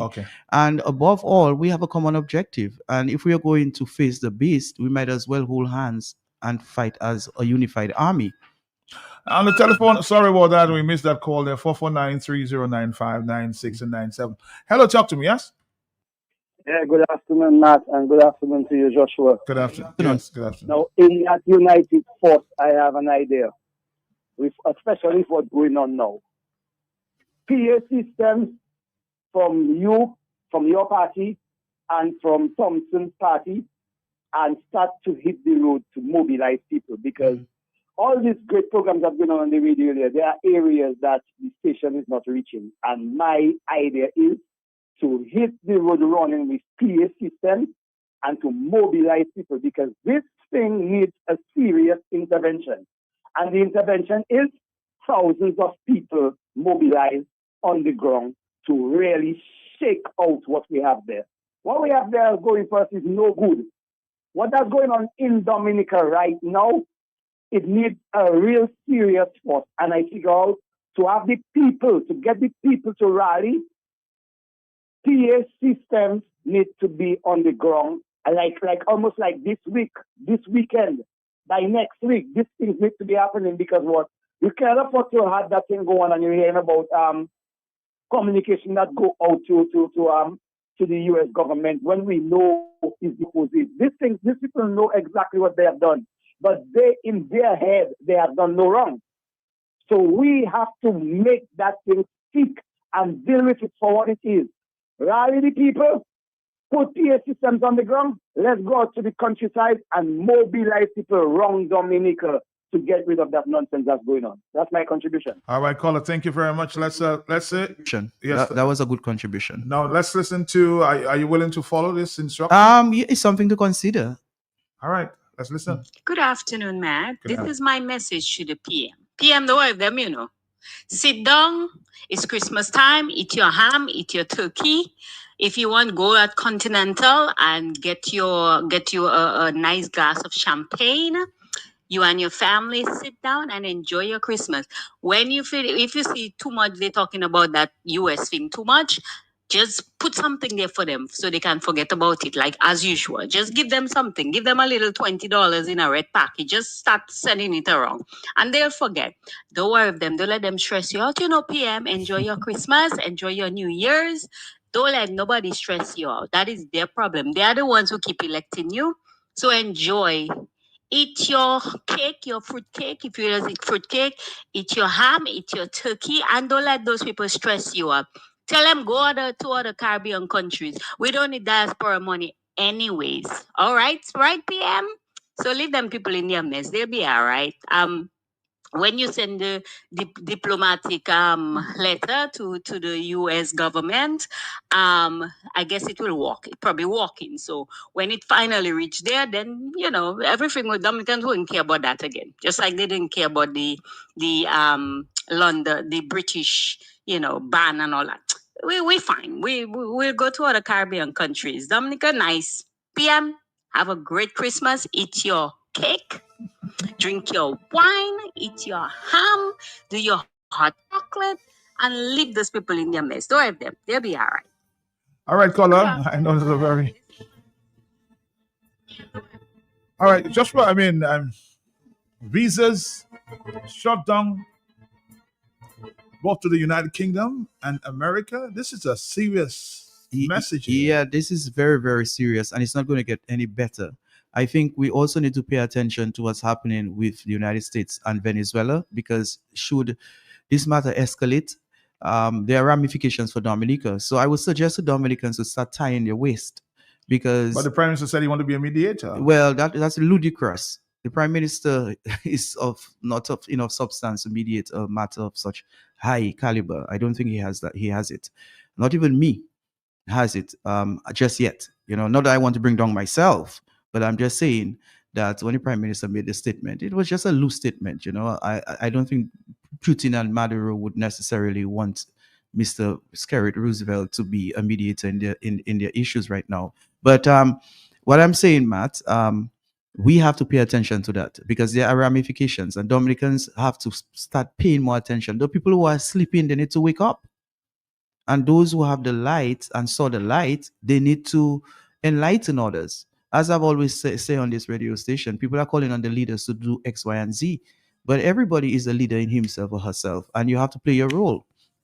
Take note of those who are in slumber and wake them up, show them what is happening in Dominica, and that the numbers will increase, because politics, especially in our system, is a numbers thing. So if we have 5 people crying against the regime, we need to double it and triple it within the next few months. Is protest action a way to go? that's one of the items to consider, because we can protest in several different ways. But ultimately, we have to win the majority of the hearts and minds of Dominicans to remove this evil regime. I don't think you are able to understand. I- Are you able to convince? Matt, any constituency can change. We saw it in St. Vincent. Like, it happened here in Dominica. It happened in Roosevelt South in 2014. So this thing about the Labour Party has safe seats. Now, based on the pattern, one can argue that the Labour Party is secure in places like Grand Bay, Petit Savan, Cottage, Vickers, Collyho, and the Calibishi constituency. Based on the pattern. But Collie was safe on the freedom for some time. Yeah, but exactly. I was about to say, no city is safe now. And we need to start speaking that language. We need to stop saying that the Labour Party has a safe seat. They have no safe seat. There is no such thing as safe seat until polling day. We have to take responsibility and accountability to win people in Grand Bay, Portsmouth, in Vickers, everywhere. And it is possible, because people are different from rocks. Rocks do not have brains and hearts. Trees do not have a brain, not that we know of. They have life. The fact is, human beings can change. Some people are in the trenches of the Dominican Labour Party. We can go down into the trench and to convince them that it is in their interest to support the opposition. On the telephone. Good afternoon, Master Sergey. Good afternoon to you, my brother. How are you doing? I'm good, and good afternoon to Mr. Joshua Francis. Good afternoon, sir. That's studio with you, Isaac Baptiste. Matt, I heard political leader of the United Party, by party, the CBI program and the situation we face with the U.S. Embassy. I endorse this approach, for which, with respect to the CBI program, it has to be a gradual phase to prove out of that program after the economy is strong enough. But for trying to talk about phasing it out immediately, it's not an option. That would be crisis in Dominica. I also heard of what Joshua is saying, his approach, which basically endorses what Dr. Thompson Fontaine says. But Matt, I would like to put a further spin on what we are discussing here. If not, I'm not going out. Antigua, St. Kitts, Nevis, St. Lucia, Grenada, and soon St. Vincent and Dominica all run CBI programs. One of the most corrupt programs we had in the Caribbean is CBI, and they have been in it longer than Dominica, is that of St. Kitts and Nevis. The question is, why is it that Antigua and Dominica have been chosen to have this visa ban placed on them, at least not temporary, but limited ban placed on Dominica and Antigua, and not St. Kitts, and or even St. Lucia or Grenada? The regulations that are now applicable to the CBI program is common to all these islands, but only Dominica and Antigua have been punished in that way. I am prepared to put forward that the situation is also beyond CBI only. I believe the activities of the Chinese government in Dominica and in Antigua relative to the potential threat it poses to the United States in its backyard is also a major factor in what we are facing right now. It is part of it, I believe.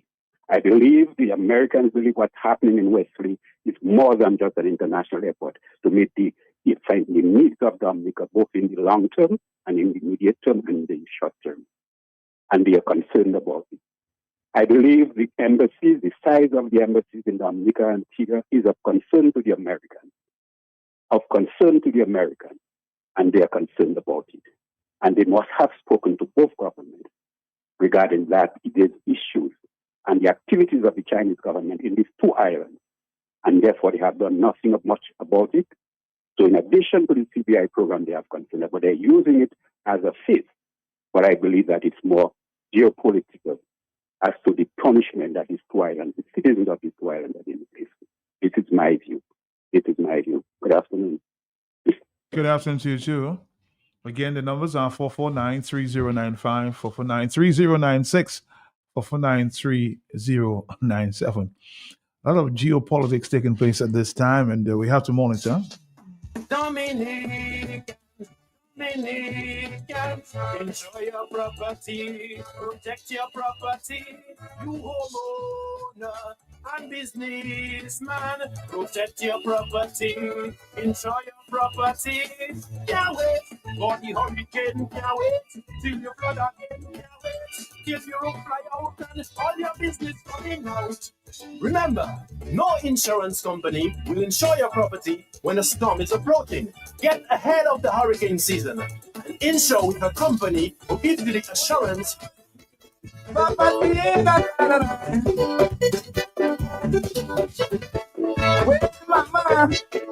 mama, wait up.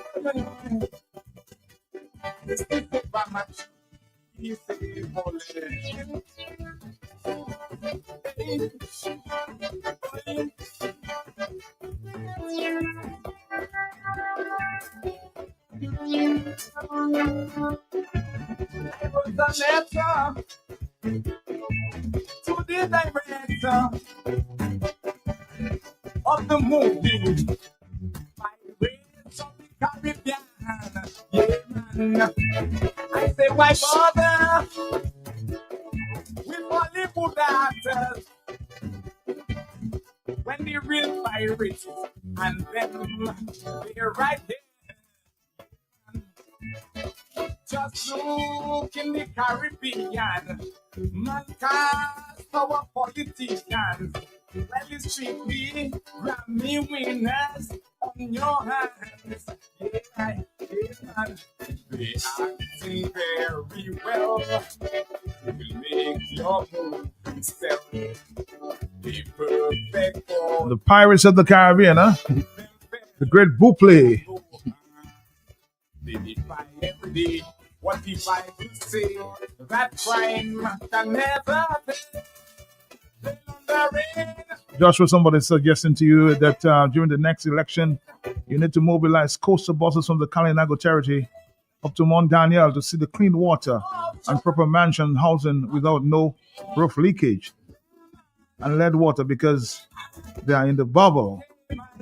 I ask him what he thinks about, this water being contaminated in the Deboche area as compared to what the Prime Minister is drinking right now. Well, Matt, I'm happy that it's not a caller, but the person who sent you the message, that messenger raised that issue because that is an area I would like to address with Dominicans, the water supply in Dominica. Because, Matt, there are a lot of hidden knowledge out there. For example, every one of us now are awaiting the exploration of geothermal energy. Mm-hmm. The supply of geothermal energy, we have gone beyond the exploration stage. The commissioning. Right, the commissioning. But, Matt, are you aware that there are several risks involved? One of which is the poisoning of our waters. And hopefully on one of your programs, we'll have that discussion. Another thing is that we are tampering with protected areas, removing trees. We're affecting our water catchment areas. Now, once you can go into a water catchment area to deforest, it means that the water volume is going to drop. And when it declines, water supply is going to decline. As we speak, the Kalinago territory, as an example, has been experiencing a lot of water shortages. The question is why? And in addition to that, a lot of Kalinagos are not able to even pay DOASCO, and as such, the lines are being disconnected. That's something I want to explore. As we speak? As we speak. So there are several issues affecting the Kalinago people as we speak. And my understanding is that once the Prime Minister heard that there is a possibility that I'll be contesting the Kalinago territory seat, he has been spending time in the Kalinago territory to the point where it's alleged that he and his agents were giving monies away. They were giving $100, in some cases $200 away. In addition to that, he also, that is the Prime Minister, has contracted a few builders to fix houses in the Kalinago territory. Now, if you go back into recollection, in 2019, the Roseau South constituency afforded the largest budget by the Dominica Labour Party. It wasn't Roseau Central. Most of the Labour money was concentrated in Roseau South because they knew that they were going up against a formidable person.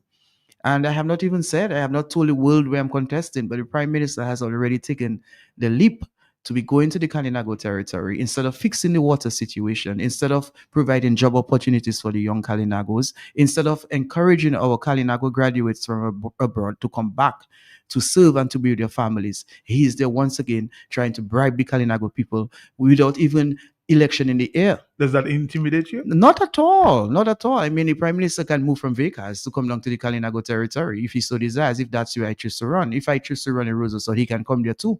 Wherever he comes, there's a strong possibility that he'll be defeated. Because by the time you're that confident. I'm that confident because by the time the next general election will be called, the Prime Minister will be fried in his own oil. And that's what's happening with this Dominican Labour Party government. All sins do not go unpunished. No sin whatsoever goes unpunished. And I don't have to go out there and work that hard to see that government goes. As I say, the chicken is coming home to roast. So sins do not go unpunished. The Prime Minister's action will be his own judge. This government, this Dominican Labour Party government, will be judged by their own actions and inactions. So and you think that's what's happening now? I know that's what's happening now. And Dominicans will see more things to bring this government into disgrace. The serpent is coming down the pole. And nothing will stop it. Nothing, no amount of money that he spends in the Kalinago territory or any part of Dominica will stop that reality that the serpent is coming along the pole. Whatever sorcery that they have employed in to keep Dominicans in the place of darkness, it is coming to an end. More light is shining. As the light shines, as Bob Marley says, behind the darkness is the light. So we have had this darkness in Dominica, this veil, for 25 years ongoing. This Prime Minister for 23 years plus. The time is at hand. Reckoning period. People are seeing the light. And as more and more people see the light, is more and more this government falls. I have no doubt it's going to happen, Matt. This Prime Minister, Honorable Roosevelt's carrot, will not go beyond 6 terms. All right. Are you there, caller? Oh, that's a confident Joshua Francis. The hell talk to me, yes? Hello, good afternoon, Matt. Good afternoon to you, sir. Matt Butch in the air. Matt, you know that there's a number of countries in the world that have been sanctioned. And when the sanction comes to any country, it does not come in the full force. It first comes in a few items, and then you hear more items. And then the countries that can survive, just bust the sanction and keep surviving. Matt, I can tell you, see, Dominica not going to go down. So tell President Trump, it have more sanction to come. Doesn't matter what you hear man saying, it have more. You will hear more as the investigation continue to go on, in the misappropriation of funds, you will hear more sanction. And when they finish with sanction, they come down and they bust the country. So just take it easy and we'll see what happens. Dominicans, brace. All right, caller, thank you very much. Somebody's asking the question, Joshua Francis. Please ask Joshua, after the statement, the focusing is removing this administration by the ballot. Question, how confident are you in the electoral process? And what about the many voters who depend on the birth certificate but will not be registered to vote? What's your... Well, I can only speak for me and my party. Okay. If you go on our website, www.uppdominica.com, you will see that the first thing that pops up in your eyes is go out to confirm to vote. And once the registration process resumes, go out to vote. So in our party, we are pushing the agenda of confirmation. Mm-hmm. There are hurdles, but we're assisting persons to move past the hurdle. Now, the hurdle is that some people are not able to get a valid ID, whether it's a social security card, a passport, or a driver's license. Every Dominican can get a passport, but for some reason, Social Security has been posing problems. And I intend to have a contingent from my party to speak with Social Security on the matter, because I don't understand why a man is 30 years old and he cannot get a Social Security card. And there's some people who had a Social Security card and now they're going back to Social Security to ask for a renewal. And they're being told, well, sir, you got the card as being self-employed. You now owe Social Security $35,000. And if you can't pay this, you can't get a new card. This is a matter that needs to be addressed, because in most countries, people are entitled to a social security card. Here in Dominica, you get a card by showing that you're either self-employed or employed with somebody or company. And that has created a roadblock for some of the persons seeking an ID to register or to confirm to vote. So that is a matter that is being addressed, definitely. But I'm very confident that the people will be inspired to go out to get confirmed and to get this government out. Are you the caller? Yes. Yes, I'm there, man. Yes, Good sir. afternoon. Good afternoon. And big good afternoon to Joshua. Joshua, Yes, sir. good afternoon to you, my brother. Thank you for being so openly and for what you do. Because I always like to give thanks for people who contribute to the movement to liberate the country and the people. And you are one of them folks, so I must say big ups to you. Matt, I want to say something at the issue at hand that you were dealing with, what Dominica is facing now. Matt, how many years have you been talking to Rijal? Many years. Thank you. I'm not going to go into how many, 5, 10, many years, okay? Rijal been saying what he has been saying, and a lot of people doubt him. The naysayers and the supporters and enablers of the government. Mr. Baptist just called a while ago, man. And he just made a statement to open the scope, because a lot of times when we listen to things and the way we are in Dominica especially, our people only look at things through a narrow lens. We don't look at the big picture, man. Mr. Baptist just made an extension on the issue, the geopolitics, man. The geopolitics, meaning i.e. China, the people who Dominica so-called leadership has affiliated themselves with. But you have two elephants fighting, right? And you know what they say when elephants fight? The grass gets trampled. So you had a guy open his big mouth, he want to negotiate between Maduro and Mr. Trump, the United States. But the worst thing you could have done is that.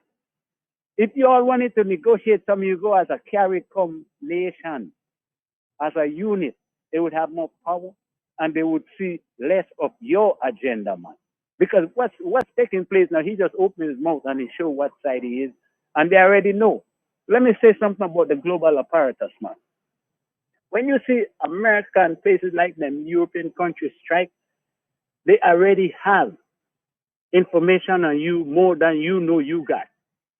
But you think you're so slick because you could fool a few people on the island of 60, 70,000, and you run and you lie to them and you scheme and you green and you have them by the balls and they're yeah, and then a few of them you get a few dollars on the side, like the lady make a joke about, give them little money. But where Dominica is today in its geopolitics is its death knell.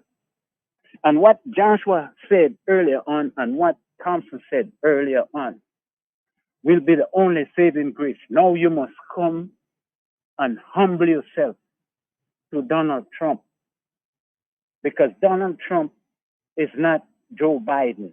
Okay? Let's keep that in mind. The United States changes government ever so often, and certain time you get certain government, i.e., when Ronald Reagan was in there and he invaded Grenada, before it never happened before. So what we're talking about is not something that's as simple as what people hear. You know, the issue that we're dealing with, man, is all these years, Skerritt's been warned. They've been telling him, but he has never done the work that he's supposed to. And now, the people suffering because there's lack of participation in the government and their own security. They leave it alone for Skerritt because you have people calling you, telling you how he's smart, he's doing this, he's doing that, and progress, and all kind of nonsense. A bunch of smoke and mirrors. Now it's time the rubber hit the road, and he don't know what to do because he has lied. He never take care of the people's business. He took care of him and his friends, his foreign friends, the Chinese companies, and all this thing. All what you're seeing is being the selling of Dominica to foreign interests. Joshua just tell you that. Thompson tell you that. So where we are now, Matt, it's no surprise. I'm not surprised. Last night I sent you an article. I don't know if I sent it to you. A few people with Dominican passport were put out of Norway. They wouldn't let them in because of the passport, the way they get it.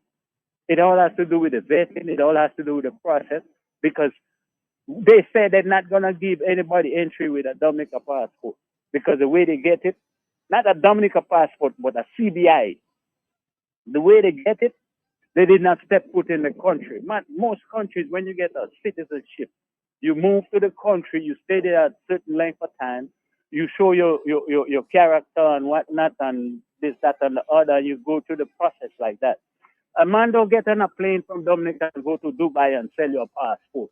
Go to over there, Malaysia and get a gold bullion and you give a man a passport and let him stay in your country for 6 months, talking the world police. He have a red notice on him, but he's hiding in the country. Matt, all these things are out in the open, Matt. It's not no news to me. I don't know, for some people they are surprised. But all this, they have the information, Matt. I'm listening, my brother. Joshua, take it and go. Thank you, my brother. Thank you. Let's take a quick break and we'll come back, of course, to wrap it up here.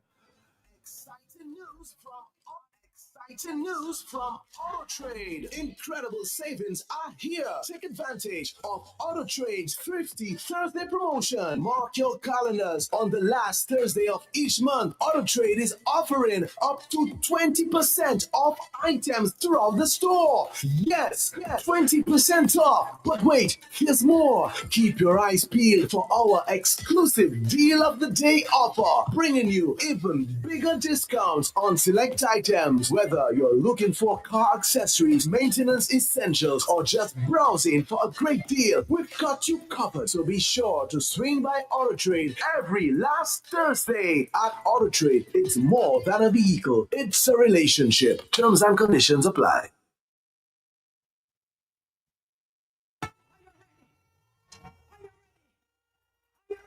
Are you ready? Are you ready to talk about how we can help the vulnerable members of society, our children, the elderly, and differently abled? Are you interested in small business, education, job creation, and the environment? Then it sounds like you're ready. You're ready for Let's Talk Progress, a new uplifting show on Q95 every Saturday from 7 p.m. to 9 p.m. hosted by United Progressive Party. Together for progress. Today I'll never give up the boy, not in my blood. Are you ready? Are you ready? I'm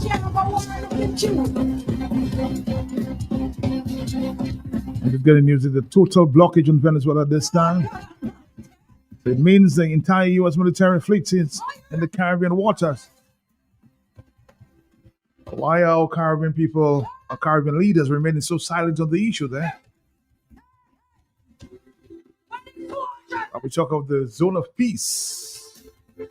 We have to talk about the repercussions and implications for Caribbean people. If your hands are anointed, if your feet are anointed. Joshua, the next few months will be very interesting time in Dominica. Are you ready as the song is played? Matt, I was born ready. I was born ready, my brother. I am ready. So what's going to happen to the UPP? You guys are looking for candidates at this time? Matt, everything is happening organically. People are actually calling us. Yesterday, I had a young man who asked me whether he could be the candidate for a particular constituency. And today I had another young man asking me whether he could be the candidate for another constituency. So the party is attracting people. The party is a very exciting, attractive party. It's a party of inclusion. It's a platform that's open to every Dominican. We're building a community which has love and strength to fight the Dominican Labour Party government at the polls next time around. So we've been hearing a long time ago, there seems to be a little resistance between that, but now we're hearing that there's new leadership within the United Workers' Party. Are you willing to work with this party? Well, I have said that a zillion times. I don't need to say it anymore. I mean, that idea has been plastered all over the walls in Dominica, that UPP is a party of inclusion, it's a party of love, it's a party which is focused, it's a party which is standing on a very clean platform, no confusion. Our objective is to add value to the removal of this Dominica Labour Party government. And therefore, any entity, any person, any political party that has that objective and is sincere and genuine to act for and on behalf of the Dominican people, we're prepared to work with that party. So you're willing to work with the team with the United Workers Party? We're willing to work with the team when the time. Well, what is the strategy going Well, forward? that's the thing. We cannot discuss strategy here. What I can say is that there will come a time when we have to speak and to formulate terms and references on how we're going to get this done. And that may not take much, because our party, the United Progressive Party, I can speak for it. The party really stands on pillars of righteousness. It stands on pillars of truth, of honesty, of conviction, of passion for the people of Dominica. I personally am in this not for Joshua Francis. It is for the people of Dominica, particularly common people, ordinary people, barefoot people. Because when all is said and done, Matt, it's really not fair that somebody is in his 50s, 60s, and he does not even have $5,000 in the bank. That cannot be right. So unless we remove this government, our 20-year-olds will turn into 40-year-olds and 60-year-olds, and they will not have a savings. They will not have an investment. They will not have a retirement plan. They will not have a policy at any insurance company. So to make things better, we must remove this government. And therefore, for UPP, we are standing on pillars of unity. We believe in that. Our mantra is we are better together. Our philosophy is progress together for progress, together for development. Young people has always been a problem in terms of the young people, attracting the young people. Do you have a strategy going forward? Well, again, as I said, we're not into any ism and schism. We are growing organically. We are not like sitting down in a war room and trying to figure out how we're going to convince somebody by deception. Anybody who wants to join UPP ought not to even volunteer or suggest anything that is wrong, that is associated with darkness, that is associated with trickery. There's no need for that. When you see UPP members, these are the real people you're seeing. We're not fakes, and our policies and philosophies are based on the light, on openness, on transparency, on accountability. You understand, Matt? So thus far, we have done very well. The party's membership is on the rise. People go on our website, www.uppdominica.com, and they register as members. So our membership is rising. People have given commitments to donate. We have had persons who donate even without asking. Again, our page has a donation page on it. So you can go out there if you feel that you want to contribute to the United Progressive Party. You're invited to make your contribution. But the young, again, Joshua, I want to go back to the point with the young people. The Labour Party seem to have been, the party that they have been attracted to for the past 20. That's the only party they have known. How are you going to remove that magnet from the young people towards the Labour Party? Matt, as I said, it will happen organically. You want me to give specific information? In the United Progressive Party, we have quite a number of young people. And contrary to what a lot of Dominicans may feel, that young people are intoxicated by the nasty music, by foreign artists, and once the Dominica Labour Party comes and give them rum and play that music, they will follow the Dominica Labour Party. Contrary to that idea, Matt, there are a lot of young people in Dominica who do not want to see Labour Party. They want to change. But if there's an activity on the bayfront where they can get a free drink or they can enjoy themselves, they will go. But do not think that the young people are not seeing what's happening. They are. I speak with them, Matt. I meet young people every day. I meet them at work. I meet them on the block. I meet them at church. I meet them on the streets. And a lot of them are saying they want to change. They want out. They want their dreams to be realized. Let's take a phone call. Are you there, caller? Yeah, sorry about that. Caller, are you there? Let's try another call. Are you there, caller? Yes. Yes, I'm there. Yes, sir. Yeah, afternoon again. Yes, Josh just made a couple of points about one that just touched me about persons reaching 50s and 60s and not having maybe a $5,000 in the bank. And this is a reality that I'm seeing, and it is people need to do something. We need to do something about it. I mean, the plan Josh has is a good plan, but I want to say, I know people that actually invest throughout maybe 30 years. And today, I speaking to a particular family that's telling me that they're actually paying me less. You know, it is to invest and have $1 million assets and stuff that you put down, but then you're paying less, you're making no money, and that's in the Portsmouth area. And people need to understand that these things are real. And honestly, now you have another sort of people that have saved up their money, and they're not in their 50s and their 60s yet, but the little money that they have put aside in 30, 40 years, they actually have to be depleting that to survive now. So from day to day, from time to time, you'll see them going to these institutions and just pulling out money. So the money that you save up for rainy days and for other things, that you didn't realize that what we have there would come, that kind of demise would have hit us, that economic demise. And then the people have to turn now, when they want ends to meet, they have things to do. They have to go and deplete their savings to survive. And that cannot be right. And what Josh is saying there is already a reality. So he's speaking from experience. There are people that are of that age and doesn't have a savings. And so, I mean, yesterday, Matt, I mentioned to you that if we continue like that, working people, civil servants, we're going to consider us maltratted. Didn't I say that yesterday? Yep.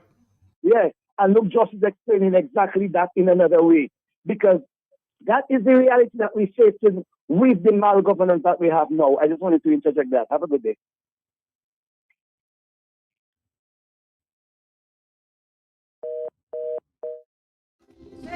If your hands are anointed, if your feet are anointed, and if you're under the blood, give me a Holy Ghost shout.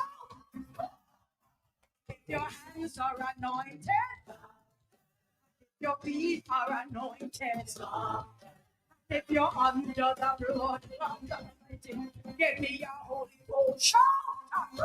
Say, if your hands are anointed, if your feet are anointed, and if you're under the blood, under the blood, oh, I am anointed.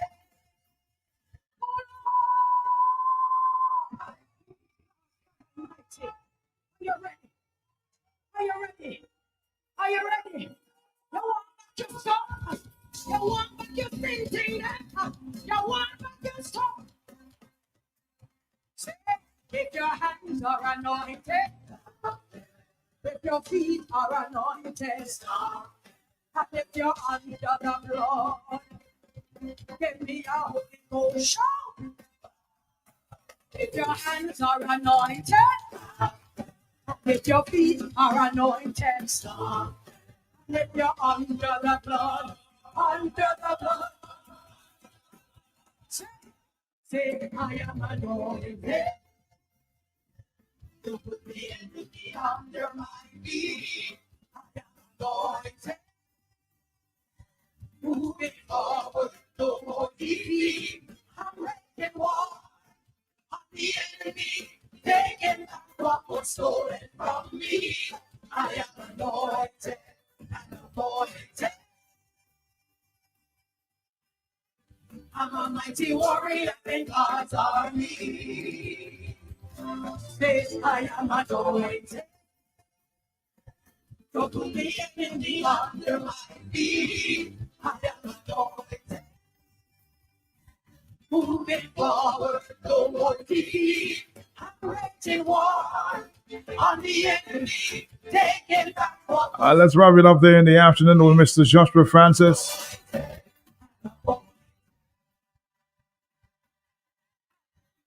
I'm a mighty warrior. Here we go. Let's take a phone call and we'll wrap it up here this afternoon there on the Talk on the Block. Hello, talk to me, yes? Yes, Matt, good afternoon to you. Good afternoon to you, my brother. How are you doing? And to your listeners and to Mr. Francis. Yes. Good afternoon. Mr. Francis said that there are people who do not have over many $1,000 saved. Matt, over the 25 years Labour Party has in, Matt, people could not save $27.30 or 40 cents to get $10,000 a year. Because if you can say that every day, you'll be able to save $10,000 a year. But people could not save because all the only people who are saving money is the people who are selling passports. alone. They are the only ones who say I'm saving money. The younger people and people renting and don't care save that kind of money. Good afternoon, Mr. Francis. Good afternoon to you. And you, of course, you Yeah, understand. yeah, well, Matt, that's the reality. There are a lot of Dominicans who are struggling financially. As I've said before, some of us have nice cars and we have built good houses, but we do not have cash. So there are a lot of income poor people in Dominica. We have a lot of underemployed people, and we have a very large population of the working poor, as we define them in economics. We have employable people. They're out there looking for a job, can't find a job, have to settle for something lesser to what they're capable of doing.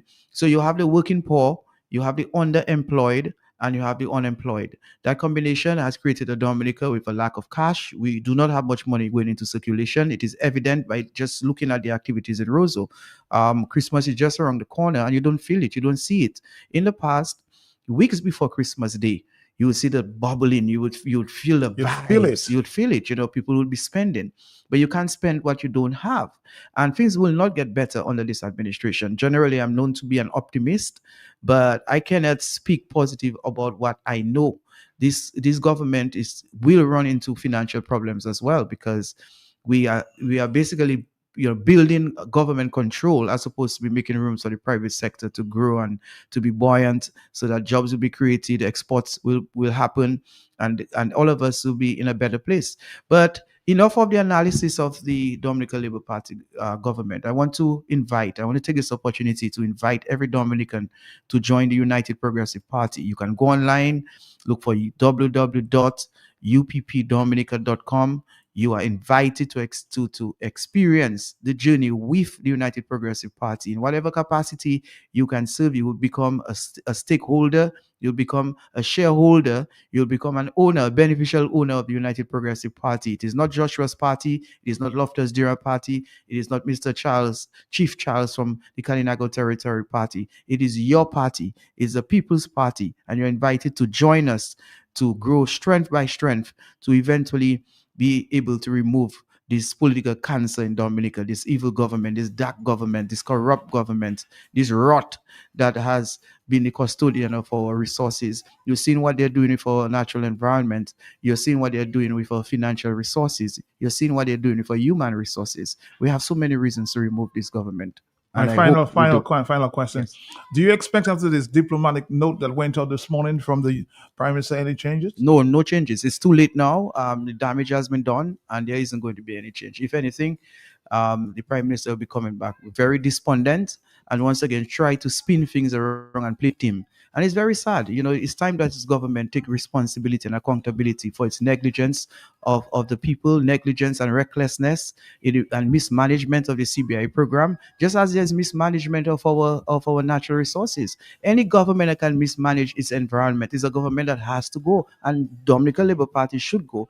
And I hope, Matt, you continue to provide the facility for Dominicans to vent in respect to the management and mismanagement of our natural resources, the deforestation, the sedimentation of our rivers, the destruction of our marine environment in the Cabrits area. We have to talk about that.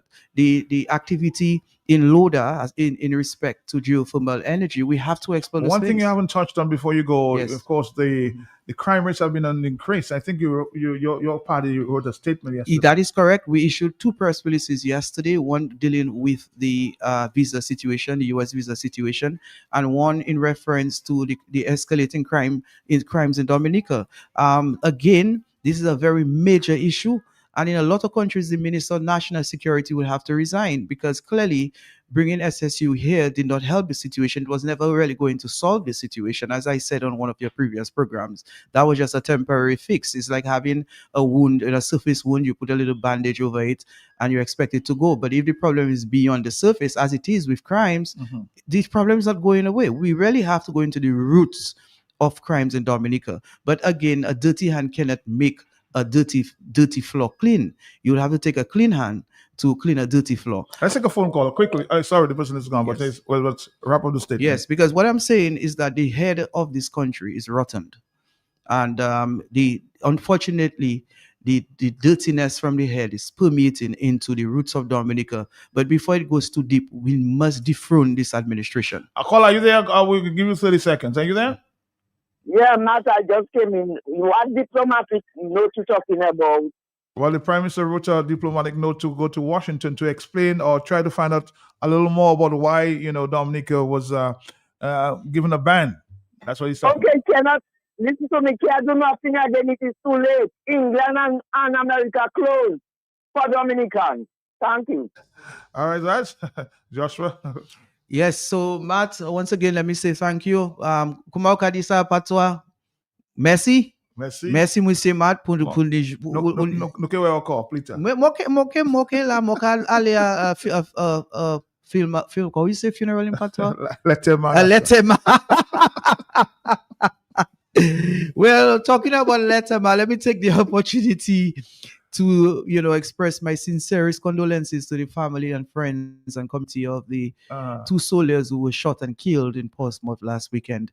Also to the family and friends of the young man who lost his life for a vehicular accident in Lale Coco, and condolences to all families mourning for a loved one. And also those in the hospital listening to Matt. A lot of Dominicans like Matt. Matt in the morning, Matt in the afternoon. But soon you'll have Matt in the night. I've been asked to do that. Matt all over. Matt in the morning, Matt for lunch, Matt for dinner. Yeah, but seriously, we have a country to rescue. And I'm calling on the listeners. Let us take back Dominica. But you do that by not just praying. It is faith and works. All right, so you have to go out there and convince a labor right or an apolitical person to join the opposition movement so that we can create a Dominica where joy, we want to create a community of joy. But for us to do that, we have to reclaim Dominica. We have to take it. We have to take our Whitey Kubuli. We have to take our nation back into our hands. Take it from these foreigners because this government has sold Dominica for 40 pieces of silver. And we have to break that relationship between Dominica and these foreign nationals, these foreign entities, these foreign nations that have a greater stake in Dominica than Dominicans themselves. And that is what UPP is about. Once again, you're invited to join the experience. Talk to you sometime soon.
Chop